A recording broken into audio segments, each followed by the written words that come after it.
Good evening, everybody. Welcome inside Tarbell Pavilion on the campus of Swarthmore College.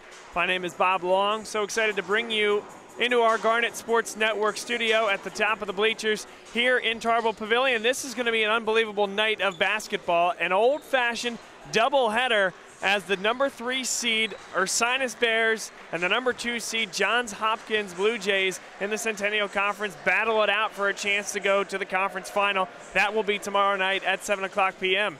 And then no earlier than 8 o'clock p.m. we will start number 1 Swarthmore, the number 1 seed in the Centennial Conference and the home host this evening against Washington College, one of the hottest teams in the Centennial Conference. These two matchups, flip a coin on both sides. It's going to be tremendous this evening. Johns Hopkins, they come in winning their last 3 games. Ursinus, they've lost 3 of their last 4, but so much firepower for the Bears behind Ryan McTamney, Eric Williams Jr., and Shane Stark. Each of them scores in a little bit of a different way, but they can all get theirs when they need to. Stark an inside presence. McTamney can slash to the hole and shoot the 3. And Eric Williams Jr. is one of the best 3-point shooters that the country has to offer at any level of basketball.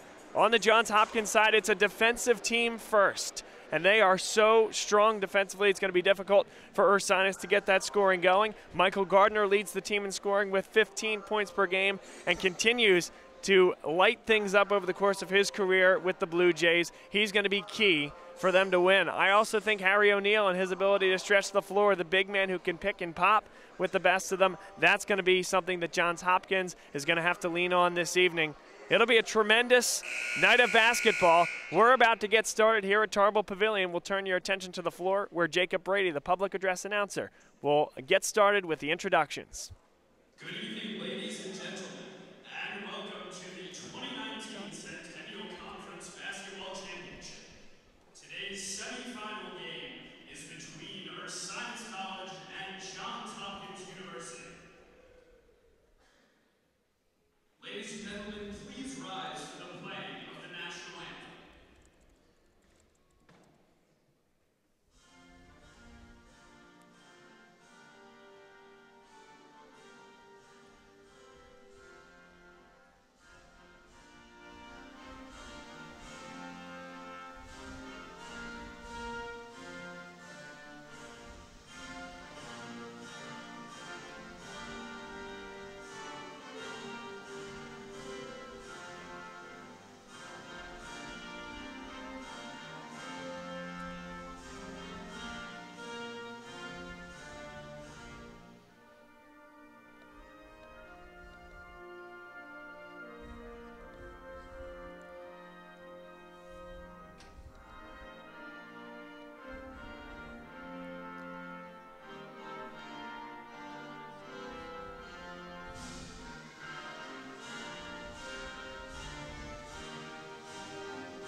And now time for the starting lineups. First with the number 3 seed, the Bears of Ursinus, dressed in the road black uniforms, the red trim, and the white numerals and lettering.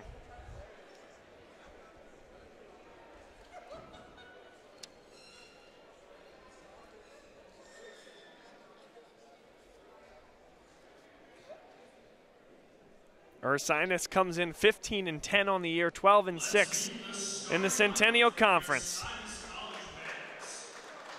They've lost 3 of their last 4, including a convincing loss, 81-62, to Franklin and Marshall, but none of that matters. 2 wins, and Ursinus finds their way with an automatic bid into the NCAA tournament, as is the case with any team that's advanced this far. Zach Moretta, a point guard that runs the show so well for Ursinus. He's done it for years. And here's Shane Stark in the front court, number 24 at 6'6", a guy that loves to bang inside, embraces the contact, and is a good finisher. And Ryan McTamney, a guy who started the season as a lightning rod and really has been the key guy for this Ursinus team all year long. As he goes, the Bears go, and he can score in so many ways. And the Blue Jays dressed in the home white uniforms, the light blue trim, and the black numerals and lettering. Joey Kern has had to take on a much larger role this year as Connor Delaney has set out all but 10 games this year.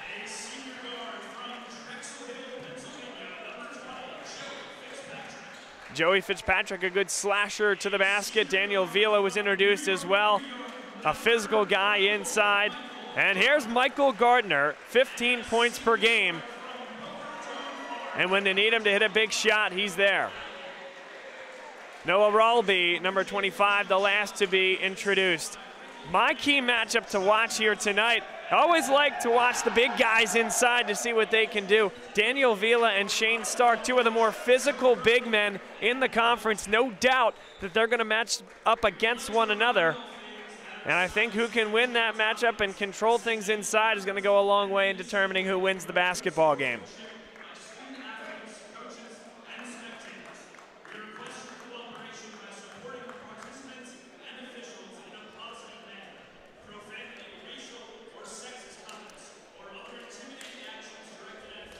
It's almost time to get it going here at Tarbell Pavilion. Game 1 of 2. In an old-fashioned doubleheader, the Centennial Conference Tournament is live here on the Garnet Sports Network. It is simulcast through Centennial Conference TV, the Centennial Conference Digital Network. And you can download the Centennial Conference app in order to put this up on a big screen and all the HD quality you could ever imagine. The teams meet at center court. Johns Hopkins comes in 17-8, 14-4 in the Centennial Conference. You would think they would need a little bit of help in terms of an automatic bid into the NCAA tournament, or possibly would need to win it all. Ursinus almost certainly would need to win the whole tournament in order to earn a bid into the NCAA tournament at the D3 level. Now quickly, Ursinus goes to work. Shane Stark with a dive, adjusts in midair and can't hit. Pretty good defense there by Daniel Vila to stop the hard-charging Stark.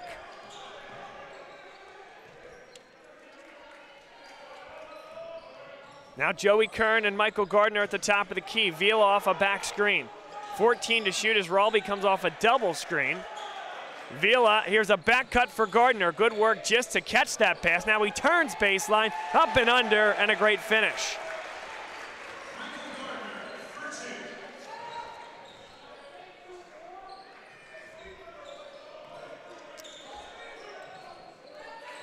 Now here's a drive by Moretta, a one-handed pass there. Extra pass to the top for Hughes. Back iron on the three, and Gardner comes down with it. Through a lot of traffic and now pulls it up.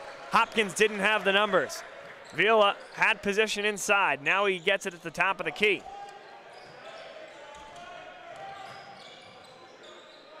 Ralby now launches the three. A little bit short and a great box out by both McTamney and Stark. Ryan Hughes. Now Williams he can shoot it out of a phone booth. He has an unbelievable reach and a great shot. McTamney for three is good. Tickles the twine early, and Ryan McTamney's on the board, giving Ursinus an early 3-2 lead.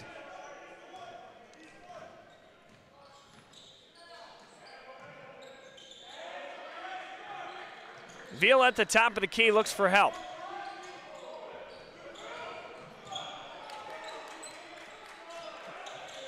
Vila with 11 to shoot. Double team comes, lets it escape, now gets all the way to the hoop, too strong off the glass. And on the run comes Zach Moretta.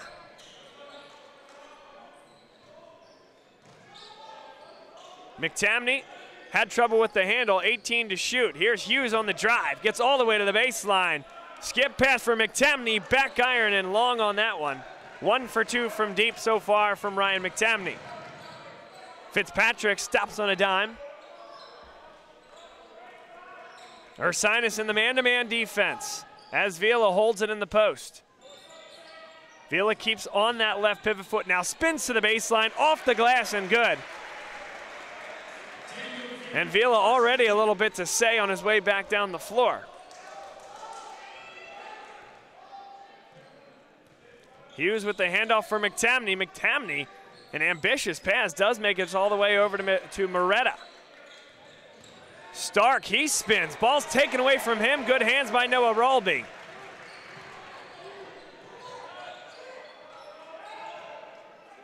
Gardner will reshuffle things with 16:49 to play. Joey Fitzpatrick was looking to get it to Daniel Vila, but McTamney was there on the help defense. Vila has a mismatch against Williams Jr.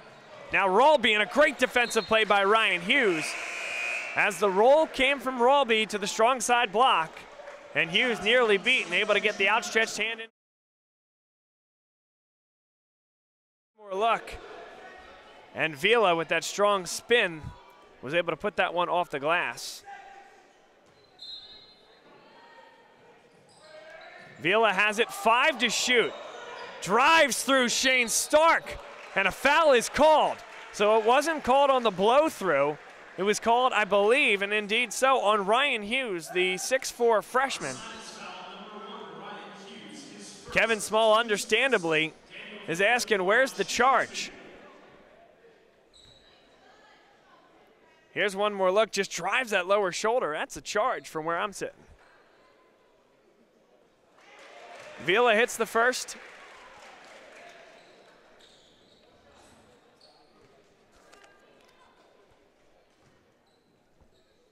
Daniel Vila, a 70% foul shooter on the year, hits both, and a 6-3 lead early on. George Gordon and Bruce Edwards check into the game for Ursinus, 2 guys that bring some size and athleticism off the bench. Kevin Small has the advantage of going deep with guys like this.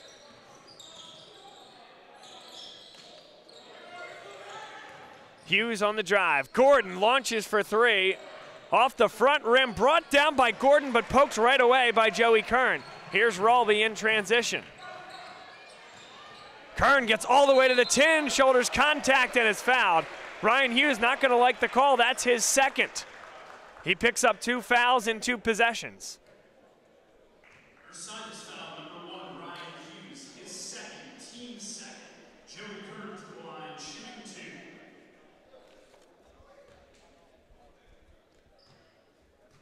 Kern, a 70% foul shooter as well for the Blue Jays, knocks down the first. Ursinus substitution number 3, Zach Moretta. Johns Hopkins substitution number 32, Harry O'Neal. Harry O'Neal checks into the game for Daniel Vila on the Johns Hopkins side. Second free throw a bit short. That's a strong rebound there by Ryan McTamney. He came from the top of the lane to come get that. Patience here from Moretta. Now Gordon has it in the post. Goes right at Harry O'Neal. Flips it up and good over the left shoulder. Strong move from George Gordon.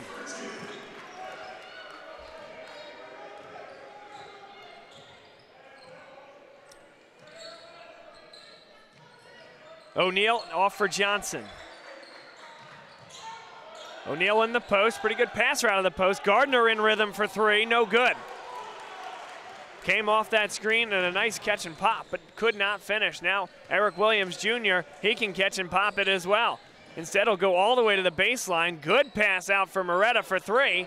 Off the front rim and nobody rebounding for the Bears.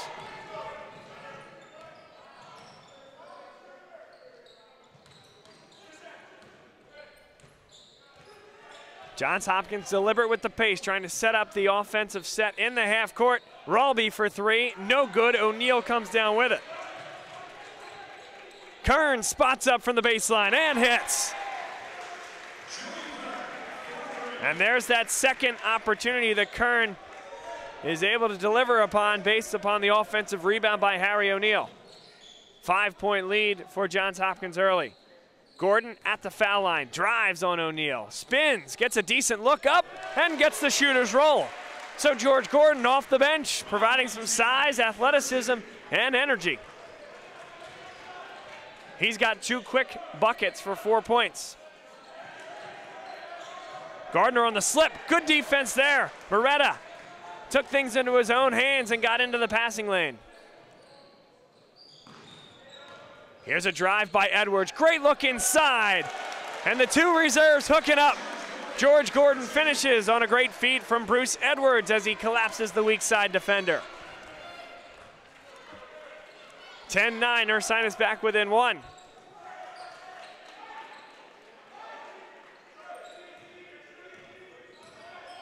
Gardner pulls it back on the wing with a head fake, 10 to shoot.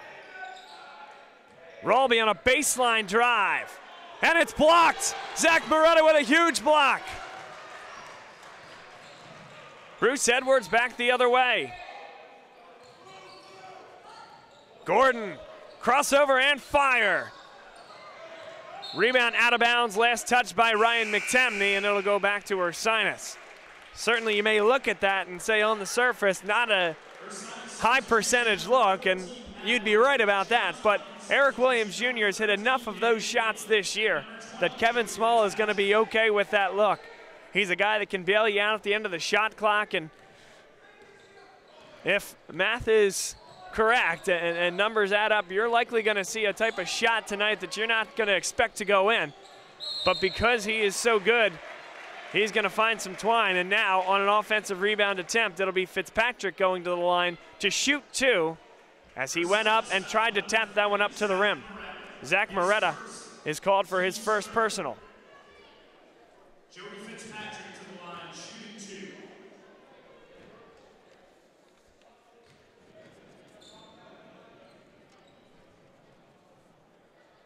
Fitzpatrick, nothing but net. Johns Hopkins has only missed one free throw here tonight. Fitzpatrick looked really good on that one, only shooting 44% on the year. And 1 of 2 on that trip. Hopkins leads by 2. And we have a backcourt violation. And Eric Williams Jr. perhaps could have put a little bit more effort into throwing that back into the front court, but nonetheless, it'll be a turnover and back to Johns Hopkins.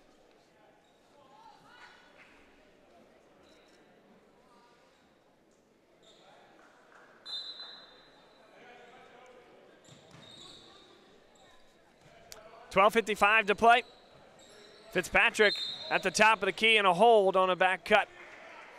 Eric Williams Jr. tabbed as the culprit, and now it is a 4-foul-to-none disparity as Ursinus has been called for 4, and Hopkins obviously still clean at this point tonight. And they actually put the foul on Matt Williams, a senior guard, 6'5". So it's not Williams, or it's not Eric Williams Jr., it's Matt Williams instead. And a turnover as Daniel Vila with a moving screen, and it'll go back the other way, and there's the first foul on Hopkins tonight.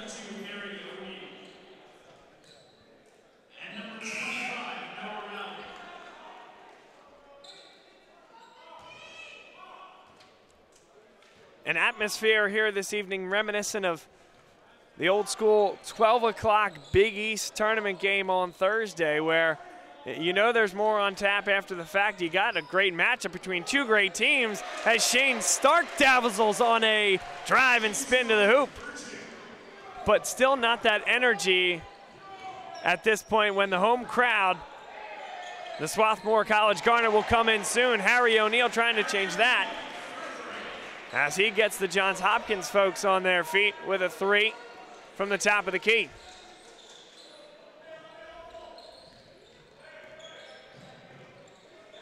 Williams Jr. up near the logo.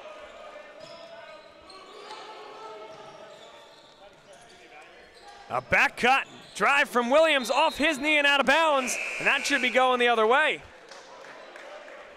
It's a missed call by the official on the baseline. That one hit the shoe of number 14, Matt Williams, on the way out. So Ursinus has 7 seconds with which to work.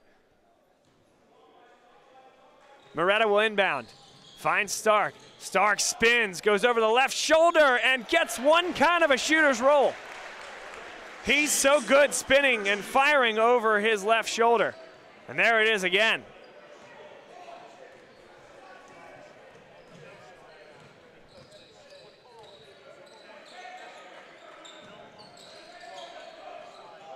Harry O'Neill has it with 15 to shoot. Ursinus stays in the man-to-man. Kern lifted the eyes, now fires it top of the key, a little short. Good box out that time from Bruce Edwards off the bench for Ursinus. McTamney on the drive. He spins in the lane, keeps the pivot foot somehow. Now a skip pass from Moretta, raises the eyes. And a tough fadeaway, and he hits it. Ursinus leads for the first time, 11:08 to play first half. Good ball movement that time from the Bears, able to switch the floor a few times. And that makes it tough on this Hopkins defense. Braden Johnson inside, doesn't put it on the turf, instead goes right up with it. And a good move. And he throws an elbow at Matt Williams on the way down the floor. So that's the second time tonight we've seen Johns Hopkins continue to go after the whistle a little bit. First it was Daniel Vila after he hit the first shot, jawing at one of the Ursinus Bears, and that time it's Braden Johnson with a little smile on his face as he throws the elbow after the fact. And here's a turnover. 2-on-1, Ralby and Kern. Kern will lay it in, expertly run by Noah Ralby, distributing at the right time.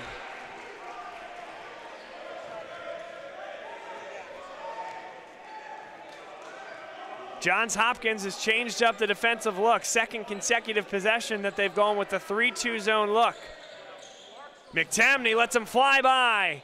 Can't hit the three. Pretty good look for McTamney from the corner.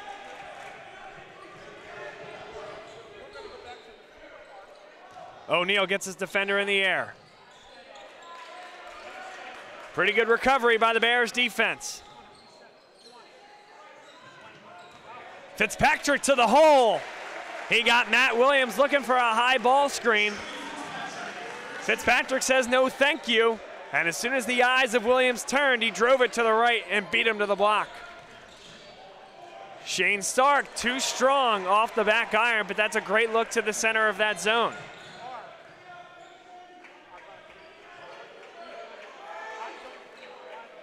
Fitzpatrick looking to get it to O'Neill in the post. Now he does. The lefty surveys. 11 to shoot. Skip pass for Ralby, had trouble with the catch. Now he fires away anyway, and it rolls around no good.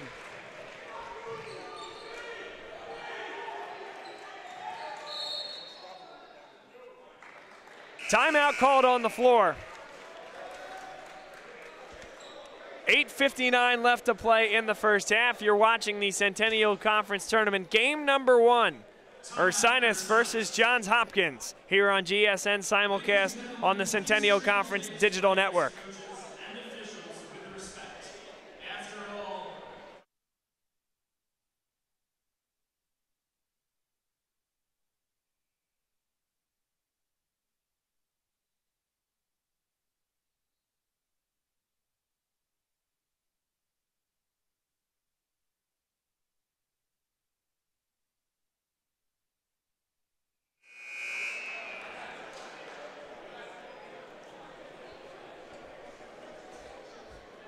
Bob Long, your play-by-play announcer here this weekend for the Centennial Conference Tournament, live on GSN, simulcast on Centennial Conference Television. Appreciate everybody being with us here tonight, and things are only going to build to a crescendo later here tonight and tomorrow. Some great basketball to be played. It's a 5-point lead for Johns Hopkins as Stark feeds it off inside. Here's a spin and a tough shot and finish. Well done that time from Lucas Olszewski. Olszewski, a 6'5" sophomore from Robbinsville, New Jersey, as Gardner tries to answer and can't. Ryan Hughes back into the game with those 2 personal fouls. Stark's gonna go right at him. Good dish inside, and Olszewski is 2 for 2 early. What a feed from the big man, Shane Stark.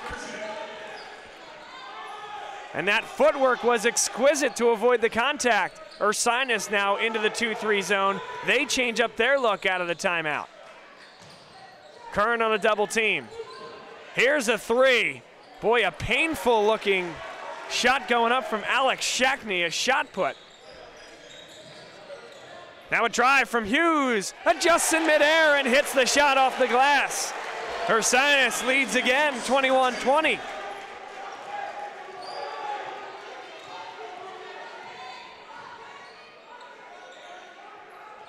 Vila on the baseline, and now it's Johns Hopkins' turn to try to adjust to his own look. Szczekny, good move inside, has a little TJ McConnell in him, able to just dribble that around, keep that dribble, and as soon as the big man relaxes, that lightning quick release gives Hopkins a 1-point lead again.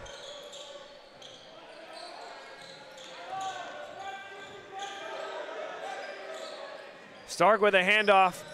Good job by Gardner to fight through that high ball screen. Now Williams Jr. gets on 1 foot and the fadeaway won't go. Pretty good defense by Gardner and the Blue Jays.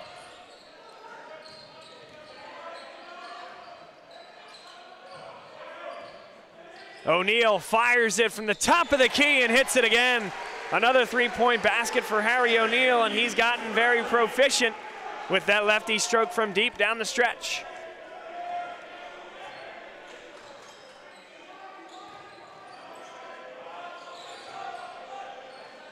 Williams Jr. liable to pull it up from there. Now Stark looks inside again, and a big block by Daniel Vila. Olszewski was going for his 3rd basket. Vila said, I don't think so. Kern, shoulders contact, and he traveled first. Came to the jump stop, then left his right foot. The reason for the call, the proper call.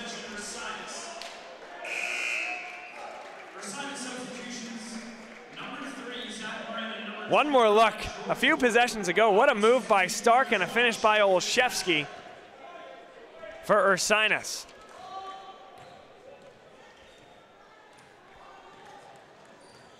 Zach Moretta and Gordon lobs over the top. Olszewski, a tough catch, couldn't bring it down. Fires it right off the noggin of the baseline official. Good to see a smile on his face as it goes the other way. And just for good measure, there you go. Right off the noggin. He lives to tell the tale.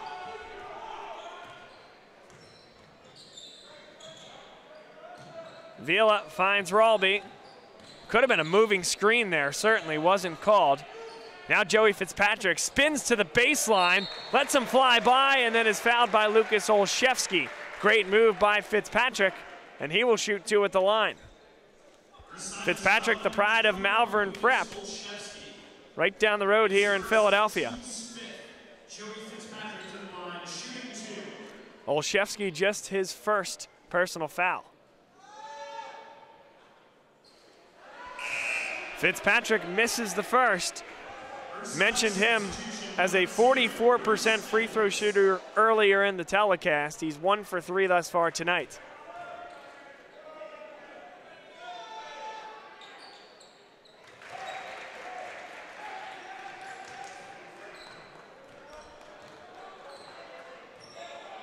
Zach Moretta, the point guard.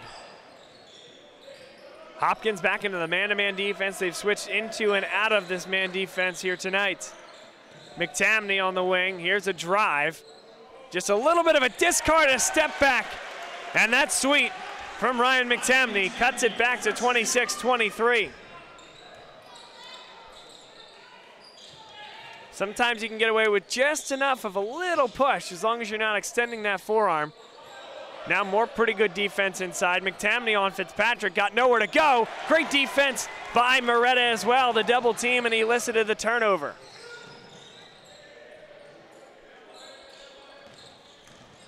McTamney is fouled on the grab by Noah Rolby.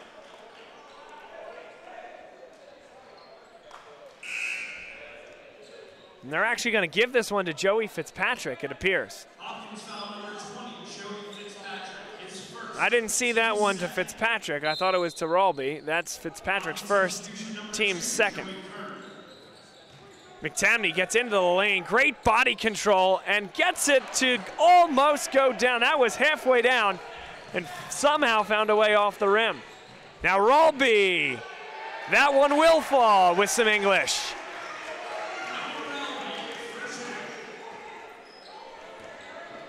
Five-point lead for Johns Hopkins, 4:33 to play. Back to the zone, 3-2 look once again for Hopkins, just 2 on the baseline. McTamney, a drive. He takes a ton of contact, goes to the line, and that's the aggressive drive that you want out of your junior McTamney. It's got to be quick passes or decisive penetration to beat the zone. That was both, as McTamney goes to the line.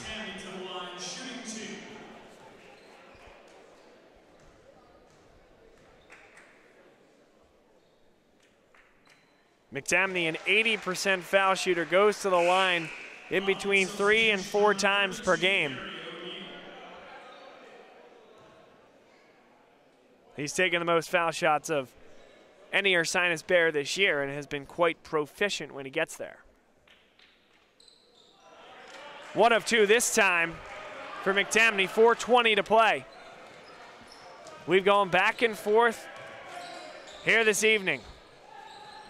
Gardner pulls up for 3, well short, barely drew the front iron, and Moretta back quickly the other way. He had Gordon, but maybe just for a half second as O'Neal was able to recover. Man-to-man for Johns Hopkins this time down the floor. McTamney is hit, wave off the shot. That'll be the 4th team foul against Johns Hopkins. The first against Braden Johnson.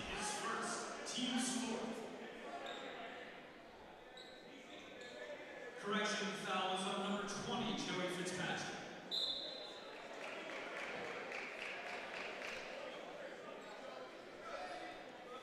And now we have a quick stoppage where the public address announcer, Jacob Brady, initially was told Braden Johnson, then was told Joey Fitzpatrick. That would have been Fitzpatrick second, but it is in fact Braden Johnson, number 23. Already 7 lead changes so far here this evening.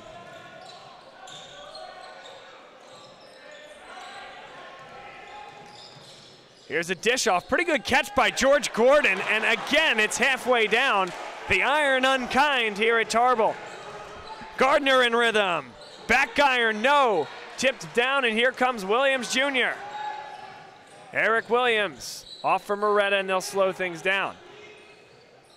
Moretta taken off his hands by Noah Ralby, and the foul is going to be called against Moretta as he ran into Joey Kern after Kern had picked up the basketball. 6th team foul on Ursinus, and a great defensive play by the Blue Jays and their leader, Michael Gardner.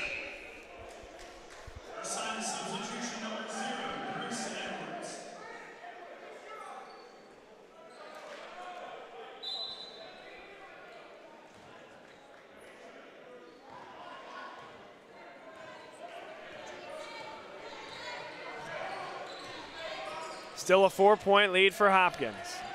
Both teams have had empty trips the last few times down. Man-to-man look for the Bears of Ursinus. Johnson on the drive, the long arms and finish. Able to get that out and away from the shot blocker, Gordon, and a good finish.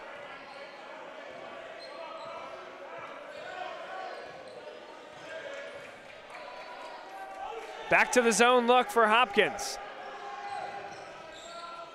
Inside they go for Stark, and that pass was intercepted there by Gardner. He was trying to find Gordon, but the pass not there quickly enough.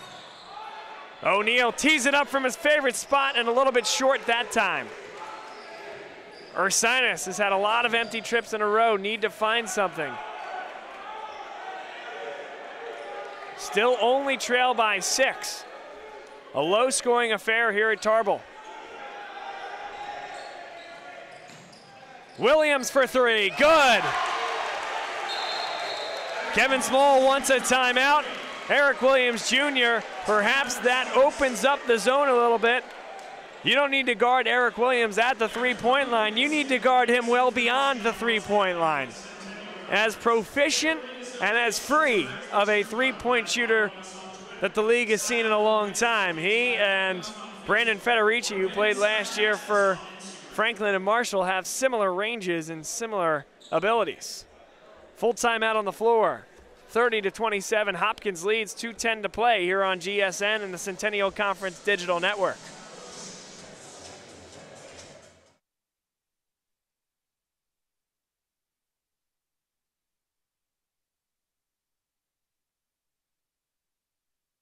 On and off the court, we're focused on creating lifelong opportunity, and that starts with education. More college athletes are earning degrees than ever before, but we've still got work to do. That's why we're raising the bar for incoming freshmen, so they're prepared when they get to campus. And why teams can't play in championships unless they make the grade. Education matters, and putting academics first creates a pathway to a lifetime of opportunity.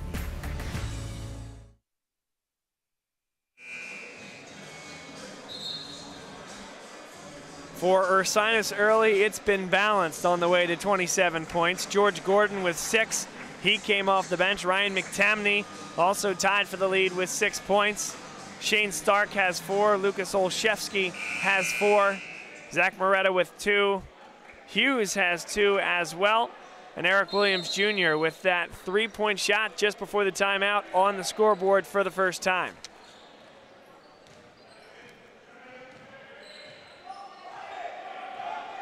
Johns Hopkins has had every guy that's come into the game score on the way to 30. Also leading with 6, Joey Kern and Harry O'Neill. Nobody else with more than 4. Rolby open for 3 and rattles it home. Rolby now has 5 on the afternoon, and it's 33-27, an answer from Hopkins to the Williams Jr. 3 before the timeout.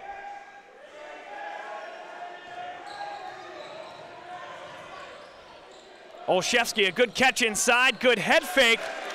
And that was pretty skilled that time from Lucas Olszewski. Understood where he was on the floor, and the timing allowed Harry O'Neill to blow by. 1:12 to play, first half. Ursinus has been pretty consistent, albeit a few possessions in the zone. They've stayed man quite often. Now a drive. Fitzpatrick! Offensive foul, wave off the basket. Great defense that time by the Bears, and Joey Fitzpatrick, perhaps the least bit deliberate. He could have gotten that one up quicker. He could have drove with more veracity to the rim. Instead, he kind of pulls up here and allows just enough time for Olszewski to get in there into legal guarding position and take the charge.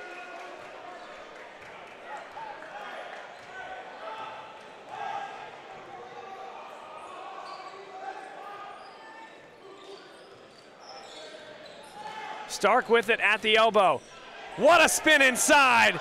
It won't go. Rebound Olszewski, and he's fouled by Braden Johnson. And Lucas Olszewski getting mean and nasty in there. Able to mix it up amongst the big boys. And is attacking the offensive glass.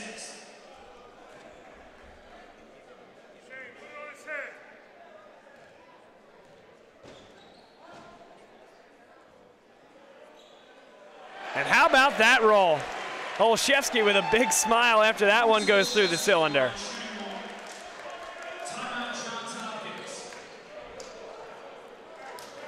Timeout on the floor. Full timeout. We'll take the break with them. It's 33-30. Johns Hopkins leads Ursinus, a really good one in the matinee for the doubleheader this evening from Tarbell Pavilion. Bob Long here for GSN and the Centennial Conference Digital Network. Being the first in my family to go to college, it feels empowering. College is not a 4-year plan. With a degree, you're able to set yourself up for the next 40 years of your life. My coaches made sure that the student comes first, because not everyone's going to become a professional athlete. They know what it means to be successful off the court. Academics is the most important factor. The athletic scholarship has opened so many doors for me. I'm excited to see what my future holds. A look now inside the Johns Hopkins huddle. Head coach Josh Leffler giving the instructions for his team that has built a 33-30 lead. I wonder if this discussion will at all revolve around a possible 2-for-1. It's going to get tight at 43 seconds left. because in the first half, on that made basket, the clock will continue to run. So if Ursinus keeps their wits about them, even if it takes 6 seconds for Johns Hopkins to go 2 for 1, Ursinus can take 3-4 seconds off the clock and essentially take away that 2 for 1. But first, Olszewski to the line.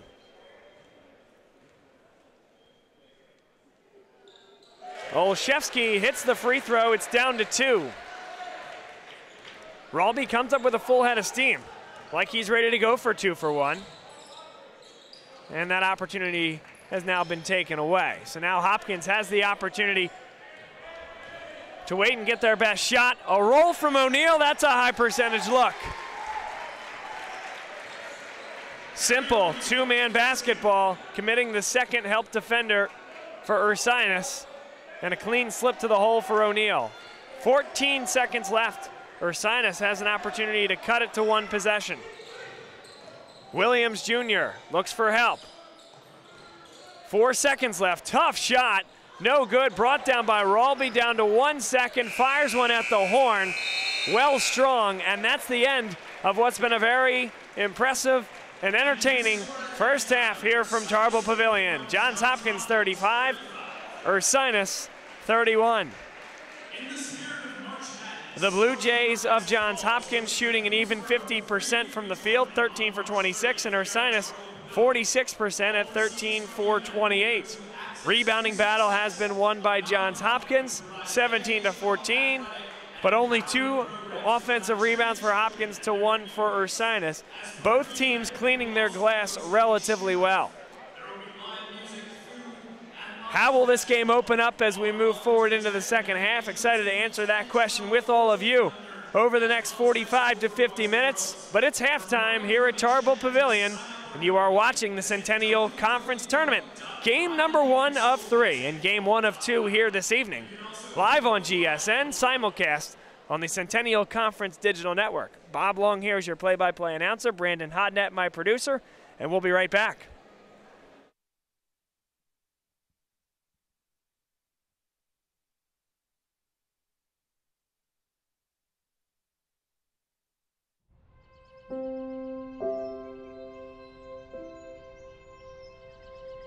I am the first of my kind.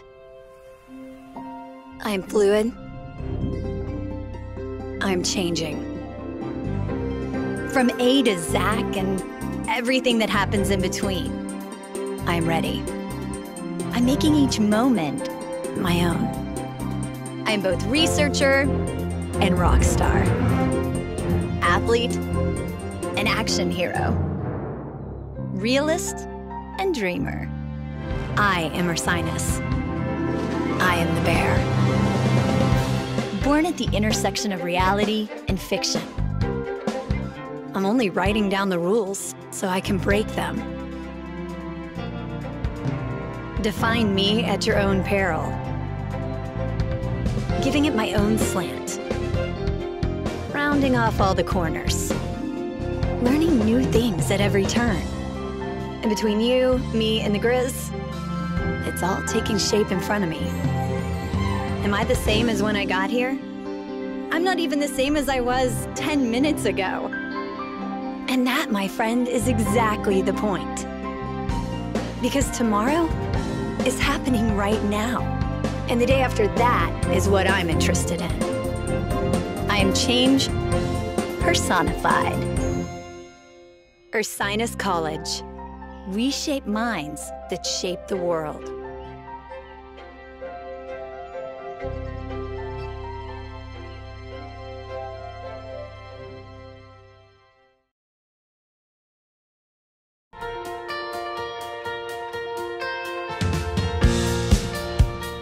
I am so happy that I chose D3. My coaches and my teammates are always pushing me to reach new potential and to try new things. You still get to be on a team and play at a very high competitive level, but it doesn't take over your entire life. They really do want to see you do well, in your sport, in the classroom, in life. What the Centennial Conference has to offer is unparalleled by anything else in the country.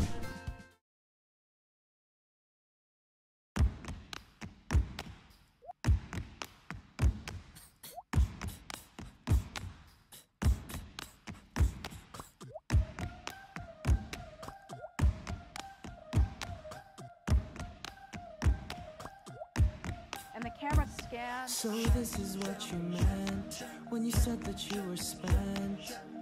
And now it's time to build from the bottom of the pit right to the top. Don't hold back. Packing my bags and giving the academy a rain check. I don't ever wanna let you down. I don't ever wanna leave this town. 'Cause after all,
For the love of the game.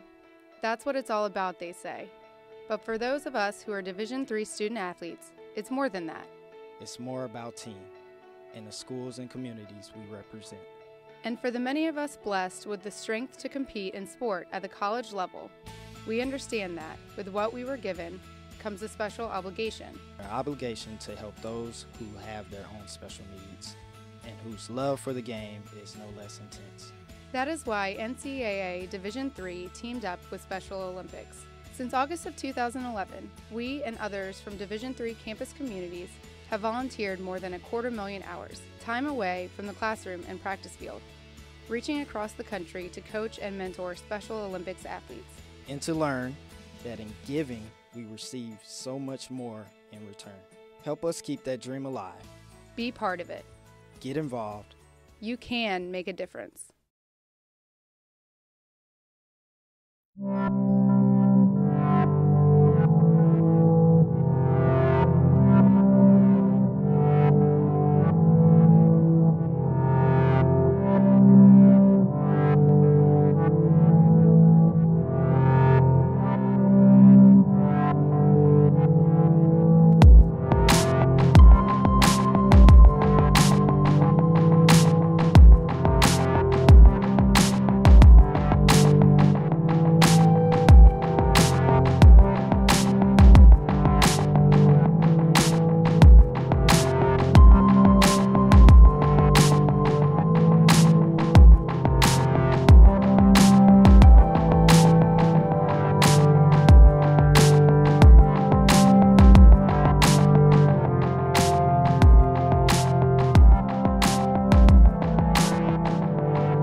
across divisions, sports, championships, and schools for nearly 500,000 student athletes. College sports create lifelong opportunity, and that starts with education.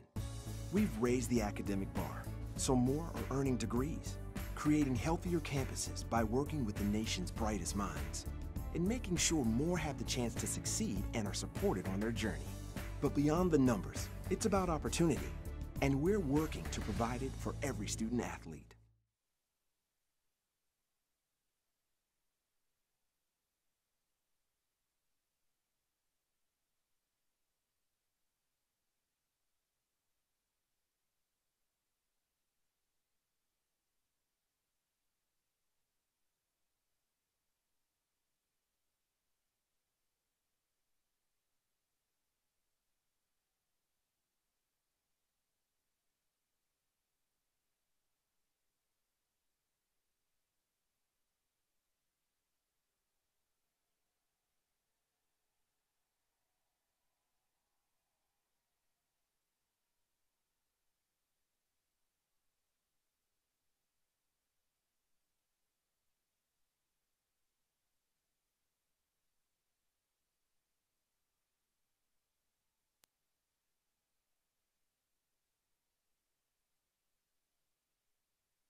We join you back from high above here at Tarbell Pavilion. From the sky cam above the basket to my right, Bob Long here on play-by-play for the Garnet Sports Network. And all these broadcasts are simulcast on the Centennial Conference Digital Network. This is the Centennial Conference Tournament. Game 1 of 2 here this evening. And a look inside Kevin Small's huddle as they trail by 4, the Bears of Ursinus. They have an opportunity with this second half to really put their foot in the ground, and what can they do to continue to drive the ball inside? They've had success with George Gordon inside. Lucas Olszewski has been great off the bench. Shane Stark has been aggressive getting to the rim with a lot of physicality. Can they continue? And on Johns Hopkins' side, you take inside their huddle right now as they go onto the floor. Can they hit it from the outside? Gardner, Joey Kern can launch it from deep, and then off the dribble, Joey Fitzpatrick, Braden Johnson. These guys have been really good off the dribble as well. It should be an entertaining chess match between Josh Leffler and Kevin Small here in the second half. So much action to go in just 20 short minutes. Fitzpatrick, now Gardner off the screen. Man-to-man defense as a high ball screen comes. Kern gets to the foul line. Ralby with a crossover. Too strong off the glass. McTamney, a good rebound as he tiptoes the end line. And that's a good first defensive possession for the Bears. Moretta raises the eyes. Now McTamney. Hopkins has gone back and forth between defenses all night. This is man-to-man. 7 seconds left for Moretta. Moretta takes a tough shot, and it falls. Zach Moretta, fadeaway. No way to defend that one.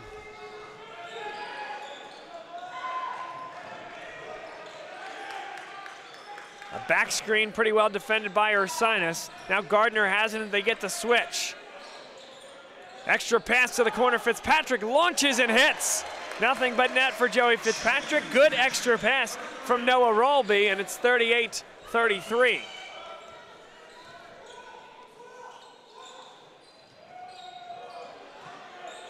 McTamney wanted the basketball.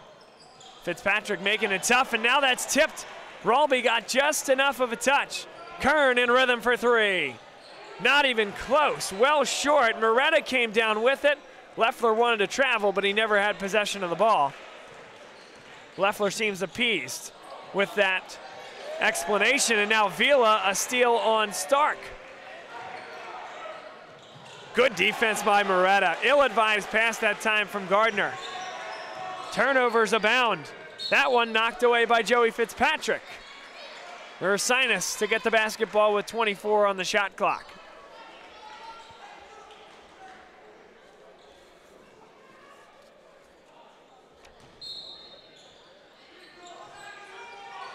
Stark spins, loses the footing, and is taken away by Vila. Second straight possession, it's been poked away from Stark. Kern can't make him pay on the other end. And some quick ones in transition, yes, but quick shots nonetheless from Johns Hopkins that hasn't fallen after turnovers by Ursinus. McTamney gets to a good spot and hits.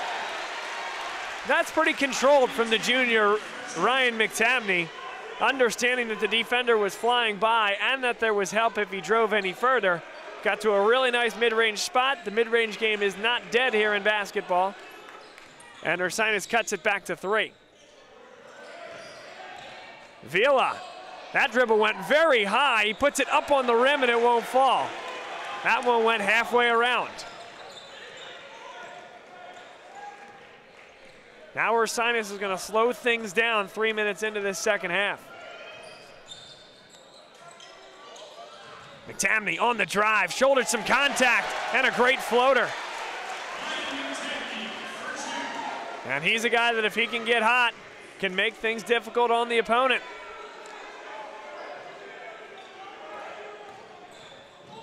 Rolby with the left hand, no good off the front rim. McTamney with a rebound, and down goes Vila. McTamney to the basket. Offensive foul as he runs through Michael Gardner. Kevin Small doesn't like the call, arguing about something that happened on the other end.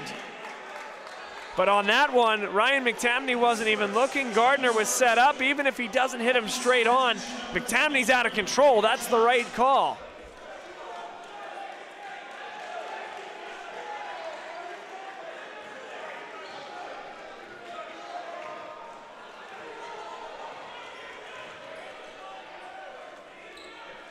Hopkins leads by one. Here comes the intensity here. We started off a little bit sluggish at Tarbell, but the Ursinus students have arrived. And now it's getting loud. Pretty good defense there by Ursinus. 9 seconds to shoot. Gardner resets. He can get you a shot late in the shot clock. All the way to the rim. And a blocking foul is called against Ursinus. The referee pointed at the restricted area. And that's what he's saying, the very dramatic movement that he's making with his right arm on the right-hand side of your screen. That's what he's saying. Hughes was inside the restricted area per the referee, and that's his third personal. Team second here in the second half.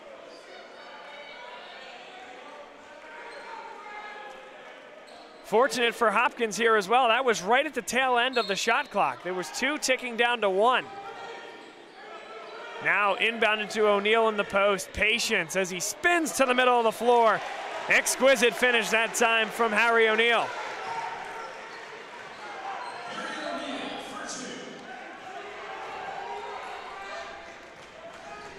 Now it feels like every possession continuing to get more and more intense.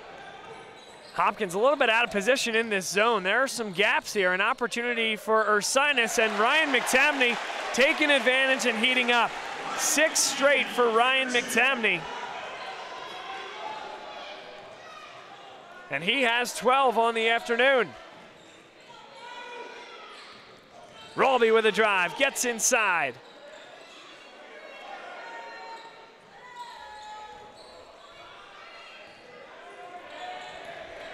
O'Neal fakes the handoff. Gardner in the mid-range, gets all the way to the rim and gets it in. So imperative to get it up onto the glass before the shot blocker Ryan McTamney arrived. And that was tremendous. Now McTamney gets into the lane, puts it up, and traveled. McTamney doesn't like the call, thought he stayed on his pivot foot.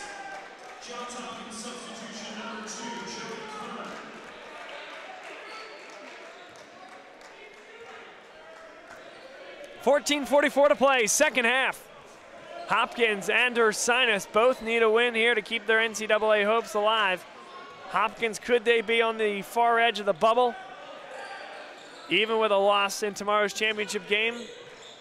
I don't think they'd want to leave that to chance as Braden Johnson steps back and barely draws the iron.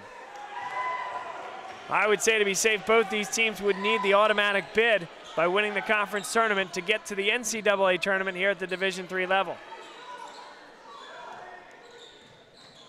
Zach Moretta, the point guard.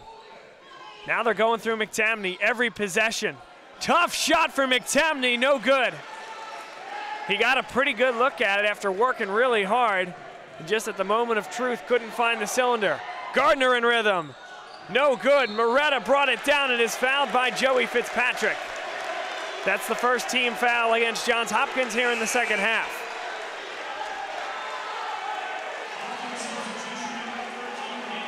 If I lose,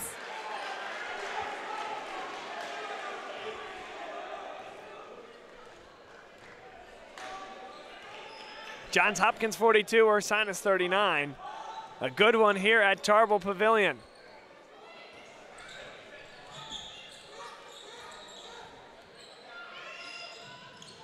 McTamney jumps to pass that one for Moretta. Moretta with a drive with the left hand, pulls up that short, had his own rebound for a second and poked away by Johnson. Kern gets all the way to the dish. And somehow that's kept in bounds. Vila and then Johnson.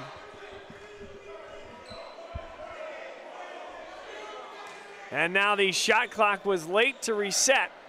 They're going to put 28 seconds on the shot clock. George Gordon, he had Daniel Vila smothered as Vila was trying to throw that one in, but Gordon just left his feet well too early. That allowed Vila's hand grenade to find it onto the hand of Braden Johnson, who tapped it over to Michael Gardner. It's the little things in games like these. Now Gardner off a back screen. Dives to the 10. Johnson will try it again and hit.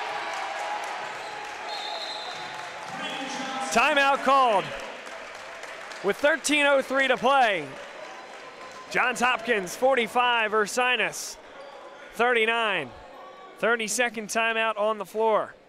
Johns Hopkins here 17-8, 14-4 as we've mentioned in the conference. They've won 3 coming into this game, but prior to that 3-game winning streak, they had lost 3 of 4 games from January 26th to February the 6th.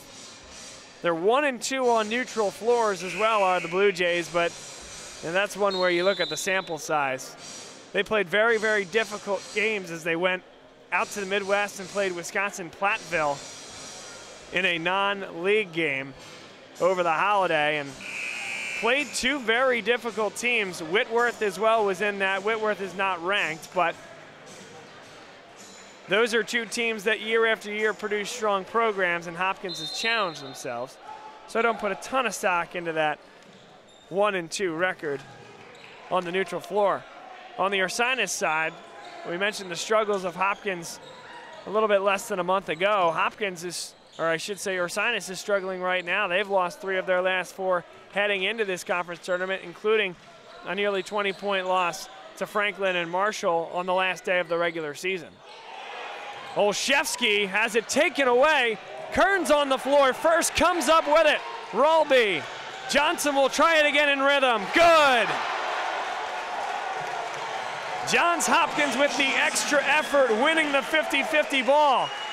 On that one, it might have been 65-35, but the 35% got it as Hopkins is diving all over the place and has a 9-point lead.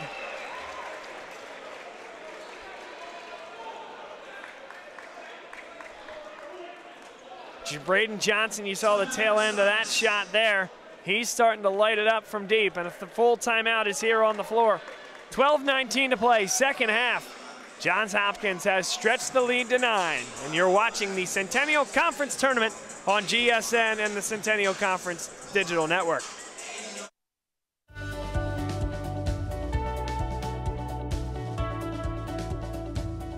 I just wanted to get good grades and to do well, but it also made me realize that I have a lot of career goals. You're there to get a full college experience, not only participate in your sport, but participate in things outside of that, and it's all about growing as a person. My coaches have helped me with figuring out who I really am. Their lives are dedicated for us to succeed.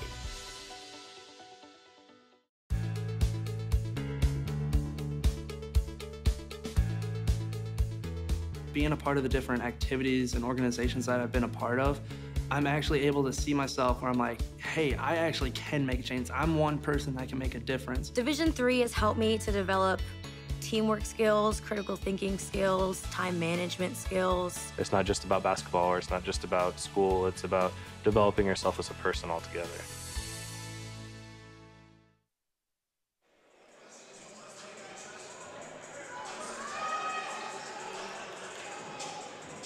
Johns Hopkins has gone on a run, fueled by 2 3-point baskets by Braden Johnson, who now ties for the team lead for the Blue Jays with 10 points. Ryan McTamney, number 35, who receives the inbound pass, now leads all scorers with 12. He has a little bit of a miscommunication with Shane Stark, and now the offense starts up. Stark is fouled by Harry O'Neal. O'Neal was close. I mean, Stark just drove his lower shoulder into him and then rose up. O'Neal just moved the left arm forward a little bit, and that's the reason for the call. Stark can put that pressure on you, but if you can stay straight up, you're going to get an offensive foul call at some point by Stark, who just, again, drives that left shoulder into the defender. Stark went to LaSalle College High School, as did Ryan McTamney, number 35. They're teammates here at the college level. They were teammates in the same grade level at LaSalle.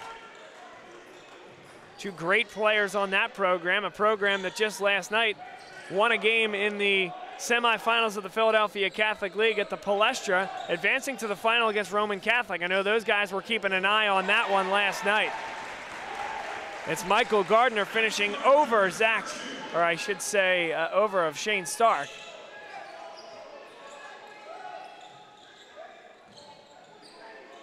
And now here is Zach Moretta. As McTamney, a wild one, but able to get it to Williams Jr., who can't hit the three. That one was wide open. Rolby for Kern. Kern dives to the hole. And there was no contact there. He was expecting contact from Shane Stark, and Stark backed away at the moment of truth. Hughes, I thought, was hit on that play. On the wrist, it wasn't called.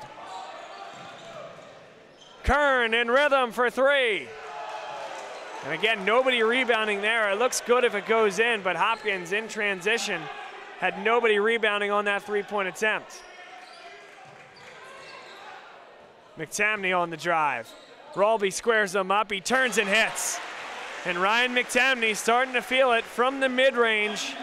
He's got 14 points here tonight, and you get the sense that the offense is gonna have to go through him if Ursinus is gonna come back and win this game. Gardner to the rim, no good. Hit every part of the rim and just wouldn't go down.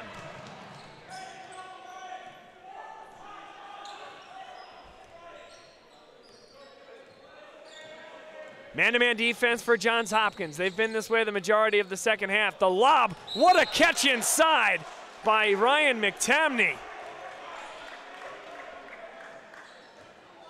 Foul's going to go against Harry O'Neal late, but easily that could have been an interception, if not for the strong hands of Ryan McTamney to go up and bring that ball in.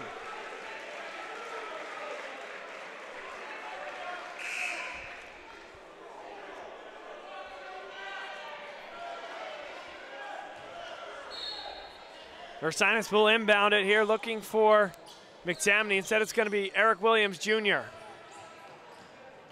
Eric Williams Jr., a tough shot, and it won't go. It rattled all the way around.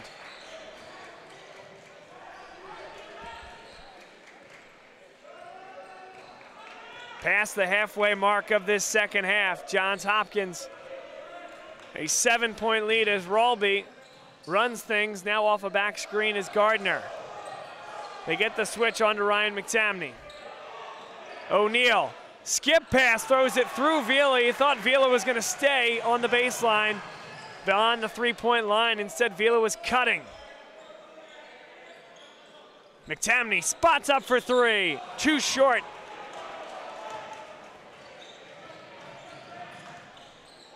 Mismatch inside for O'Neal. Can they go high-low? Instead, O'Neal gave up the advantage. Now they get the switch that probably Ursinus would want. Vila launches for three, no good.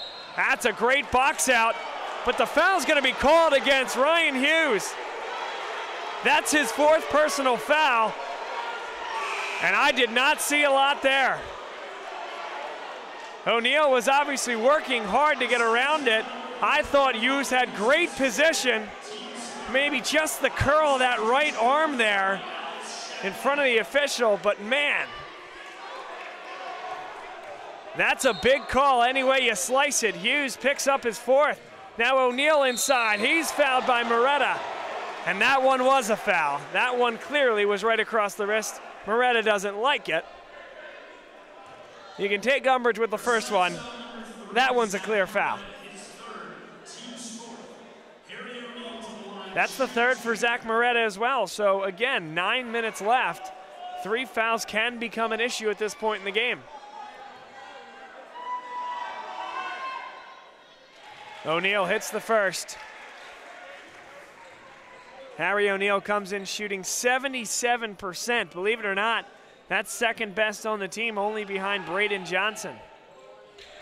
And he hits them both.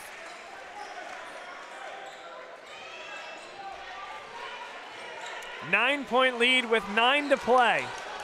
Game 1 of the Centennial Conference Tournament here on GSN and the Centennial Conference Digital Network. Stark on the drive, spins, thought he traveled, it wasn't called. Stark inside. Again, I thought he was fouled there by Gardner, that wasn't called. Perhaps just a little bit of inconsistency here in the second half. Gardner, mid-range is good. 2 steps inside the three-point line, and that's a big one as Gardner claps his hands on his way down the floor.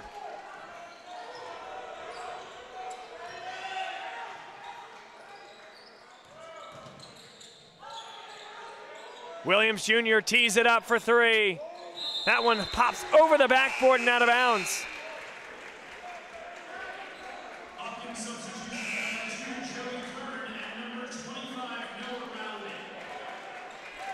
Shane Stark will take a seat for Ursinus. George Gordon comes on for the Bears. We'll see if Johns Hopkins chooses to slow the pace down at all, be a little bit more deliberate, up 11 with 8 and change to go. Braden Johnson, that's not slowing anything down. That wasn't a very good look.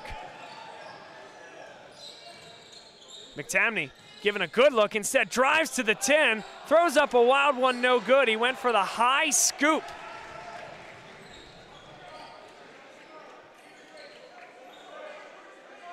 Now under 7:40. Ralby all the way, blocked by Gordon.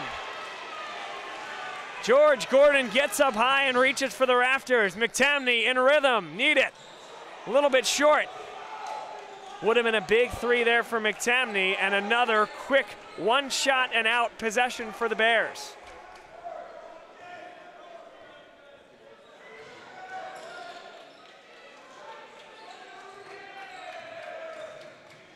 Gardner on the drive, pulls up at the elbow.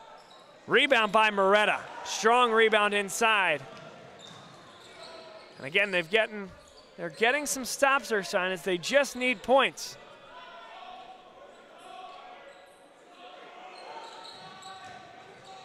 Poked away from behind. 15 seconds left on the shot clock as it's poked away from Bruce Edwards.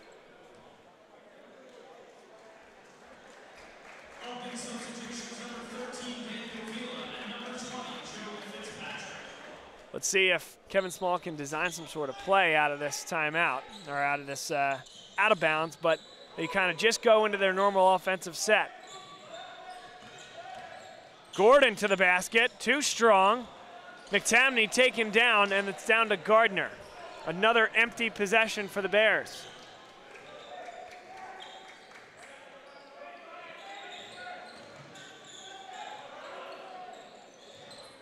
Gardner tracks down the skip pass, gets it back, and great two-man basketball between Gardner and Vila. That is a thing of beauty, and the Blue Jays lead by 13. Full timeout on the floor. Johns Hopkins starting to seize control. Does Ursinus have a run left in him? We'll find out next here on GSN and the Centennial Conference Digital Network.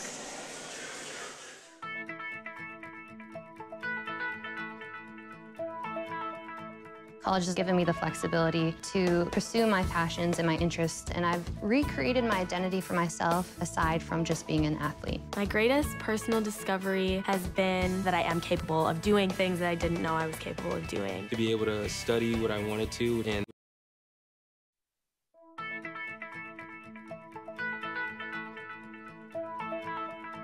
College has given me the flexibility to pursue my passions and my interests, and I've recreated my identity for myself aside from just being an athlete. My greatest personal discovery has been that I am capable of doing things that I didn't know I was capable of doing. to be able to study what I wanted to and continue to play the sport I love. All of those things came together very nicely in one package in Division III. Being the first in my family to go to college, it feels empowering. College is not a four-year plan. With a degree, you're able to set yourself up for the next 40 years of your life. My coaches made sure that the student comes first, because not everyone's going to become a professional athlete. They know what it means to be successful off the A shout out to the commish here this evening. Steve Ulrich couldn't be here tonight, but he's doing quite well covering from surgery. Appreciate him tweeting my way and expressing that and the fact that he'd like to be here tonight. We wish that you were here and appreciate you tuning in on GSN and the Centennial Conference Digital Network. Zach Moretta, good swim move, keeps the pivot foot and floats it home. That's a much needed basket for the Bears. Nearly poked away from Ralby. Curran on the baseline elicits a double team, knocked out of bounds by Ryan McTamney and into the Johns Hopkins bench.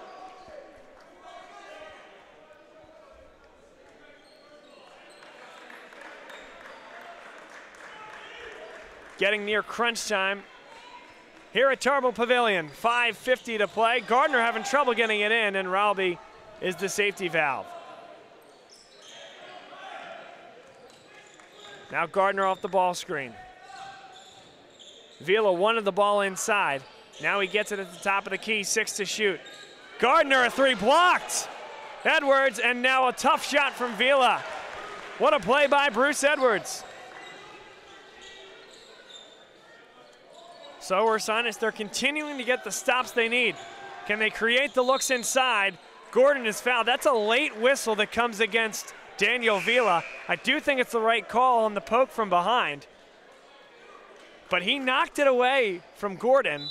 Gordon then picked the ball up and turned to the basket, and only at that point, seconds later, did the call come. Perhaps that official on the wing thought that the baseline official was going to make the call. 20 on the shot clock for the Bears. Is this a time for Eric Williams Jr. to find some magic? Will it be Ryan McTamney? Good defense there by Gardner.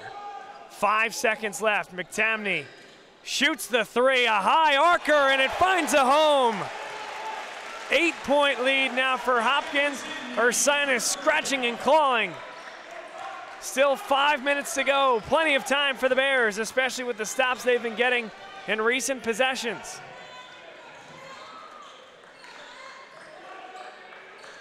O'Neal at the top of the key, guarded by Edwards. Now high ball action inside for O'Neal. McTamney ready for a double if needed. Offensive foul. Ryan Hughes perhaps goes down just a little bit easy. You saw him kind of teeing that one up in his mind. And as soon as the first contact came, went down, elicits the foul call. That's the third on Harry O'Neal.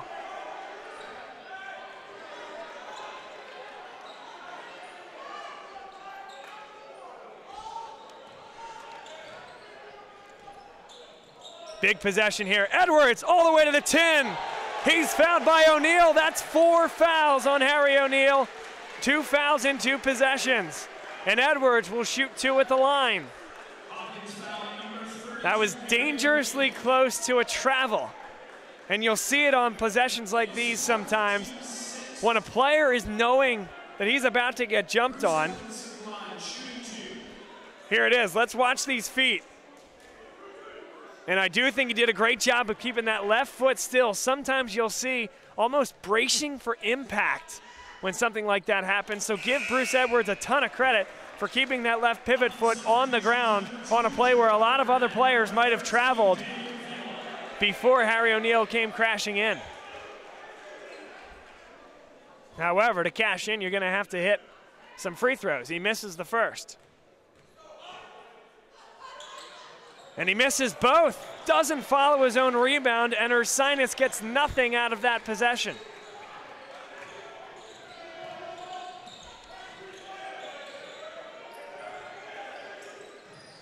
Gardner lost the footing, keeps the dribble, and is blocked. Edwards making himself heard, and then gets the steal. Ryan Hughes controls it, now goes down the floor, and loses the basketball. He went behind his back at the wrong time, not what you needed. There weren't a ton of numbers either.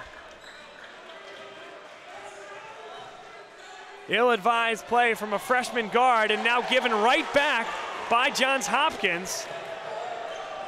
And it's getting a little sloppy here at Tarbell.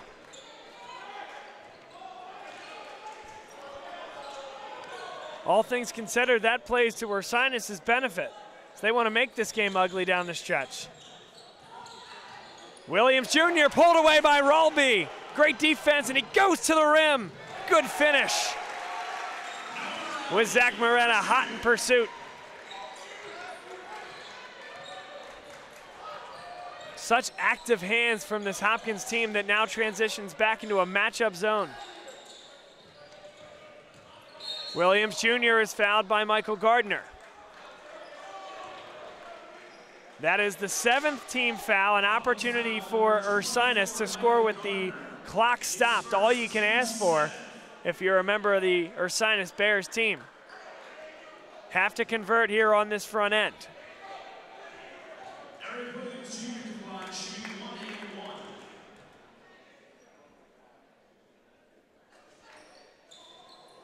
And he misses the front end. Games can be won and lost at the front end, won and lost at the foul line, and Ursinus 0 for their last 3. Gardner takes the screen. Now they get it down low. The mismatch is there for Vila. Vila inside, poked away. Great play by Zach Moretta. And then it's taken right back by Kern, and it's out of bounds. Josh Leffler had already turned his back to the play as Kern was making an unbelievable effort type play.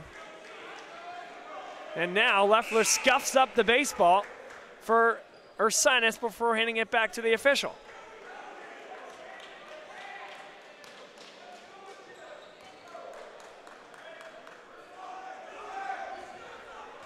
Still just a 10-point game, almost unbelievably.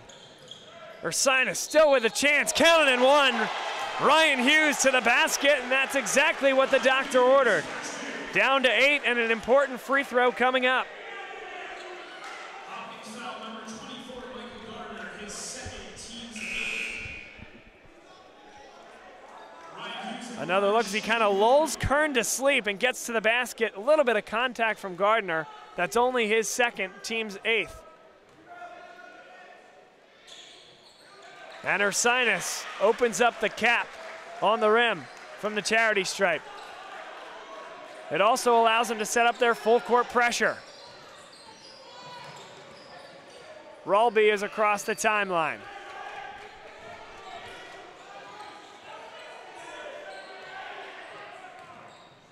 Patience here, 2:08 to play, 13 on the shot clock. Joey Kern, now Ralby with 8. Takes the screen, pulls up, and banks it home. Don't know if he called it, doesn't matter. Huge, long 2 from Noah Ralby. Skip pass from McTamney, a deep 3. Doesn't draw much iron. And now Ursinus fully in control. They can take another 25 off the shot clock and the game clock. And a timeout is called by head coach Josh Leffler of Johns Hopkins. Very close to bringing his team back to the second consecutive Centennial Conference final appearance. They won the tournament last year, 61-57 over Swarthmore.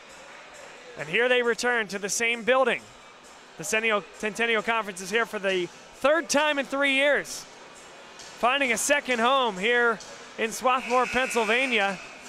This is a great host for the event. Swarthmore does a great job bringing in the fans, bringing in high-quality broadcast team led by Brandon Hodnett down below, doing a great job as a producer. Adam Hertz, the athletic director, has made this a great game day atmosphere, and this is a great place to host a conference tournament.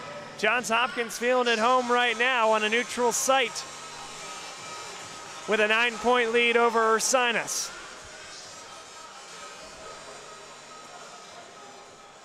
Hopkins has the basketball dressed in the home whites.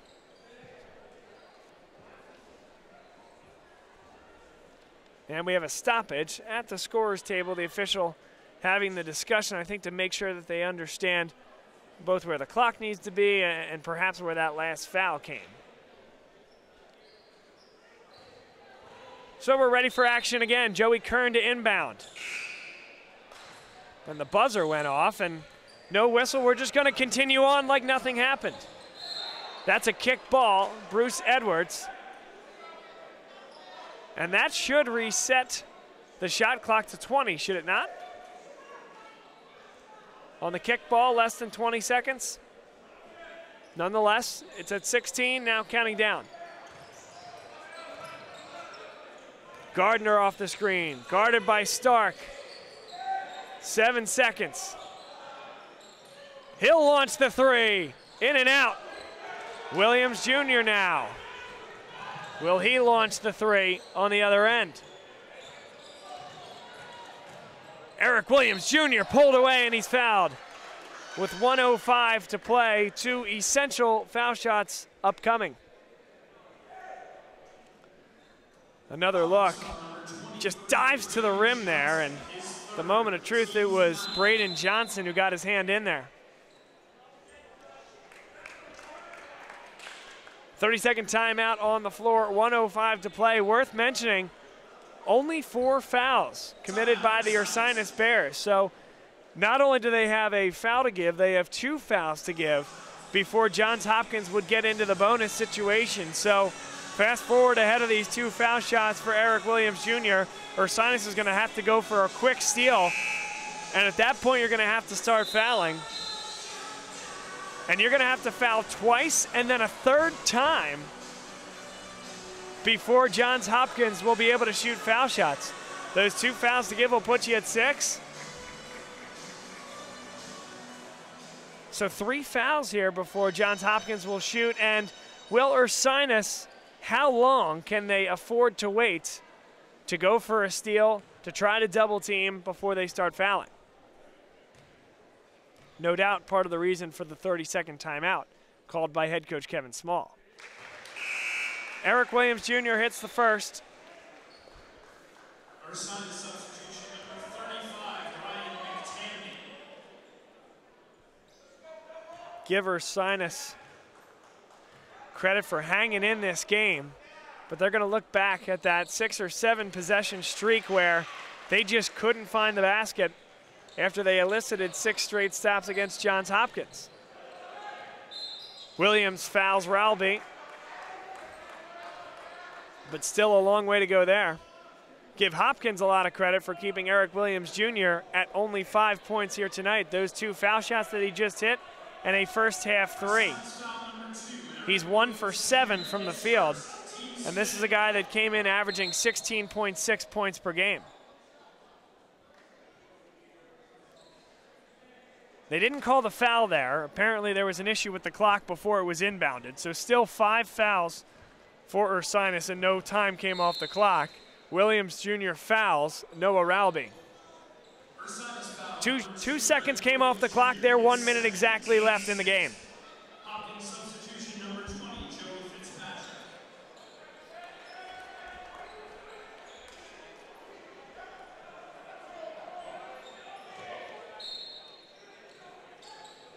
Gardner is there, and forced to foul is Bruce Edwards. That's the guy that you're going to want to put at the line. A guy in Michael Gardner who has hit a lot of timely shots in the past. He comes in shooting 73% from the line, and an opportunity to all but salt this one away. A reminder, folks, stay with us here on GSN and the Centennial Conference Digital Network, where in about a half an hour after the conclusion of this basketball game, somewhere around 8 o'clock, it'll be Swarthmore versus Washington College, number 1 versus number 4, and the home Garnet looking to advance to the Centennial Conference Championship game for the 4th consecutive year.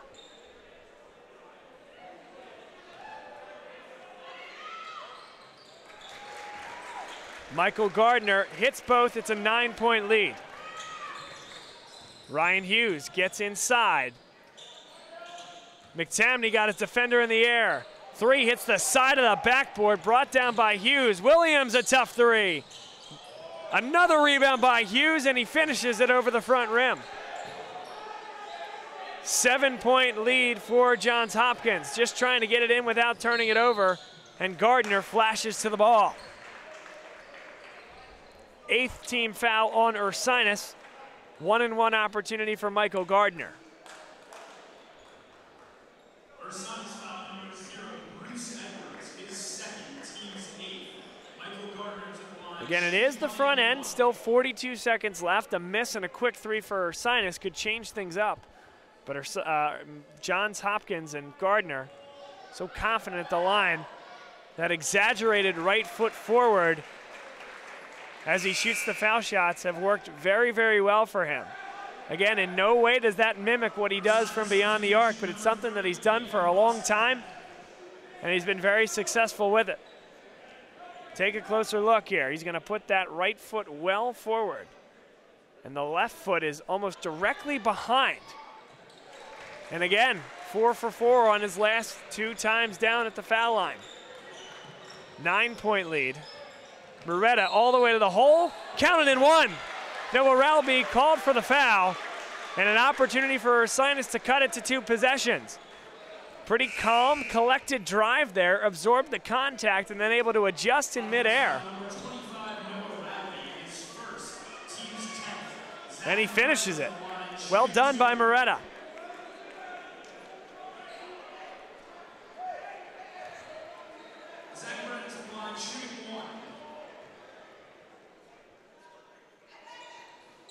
Moretta gets the shooter's roll at 64-58.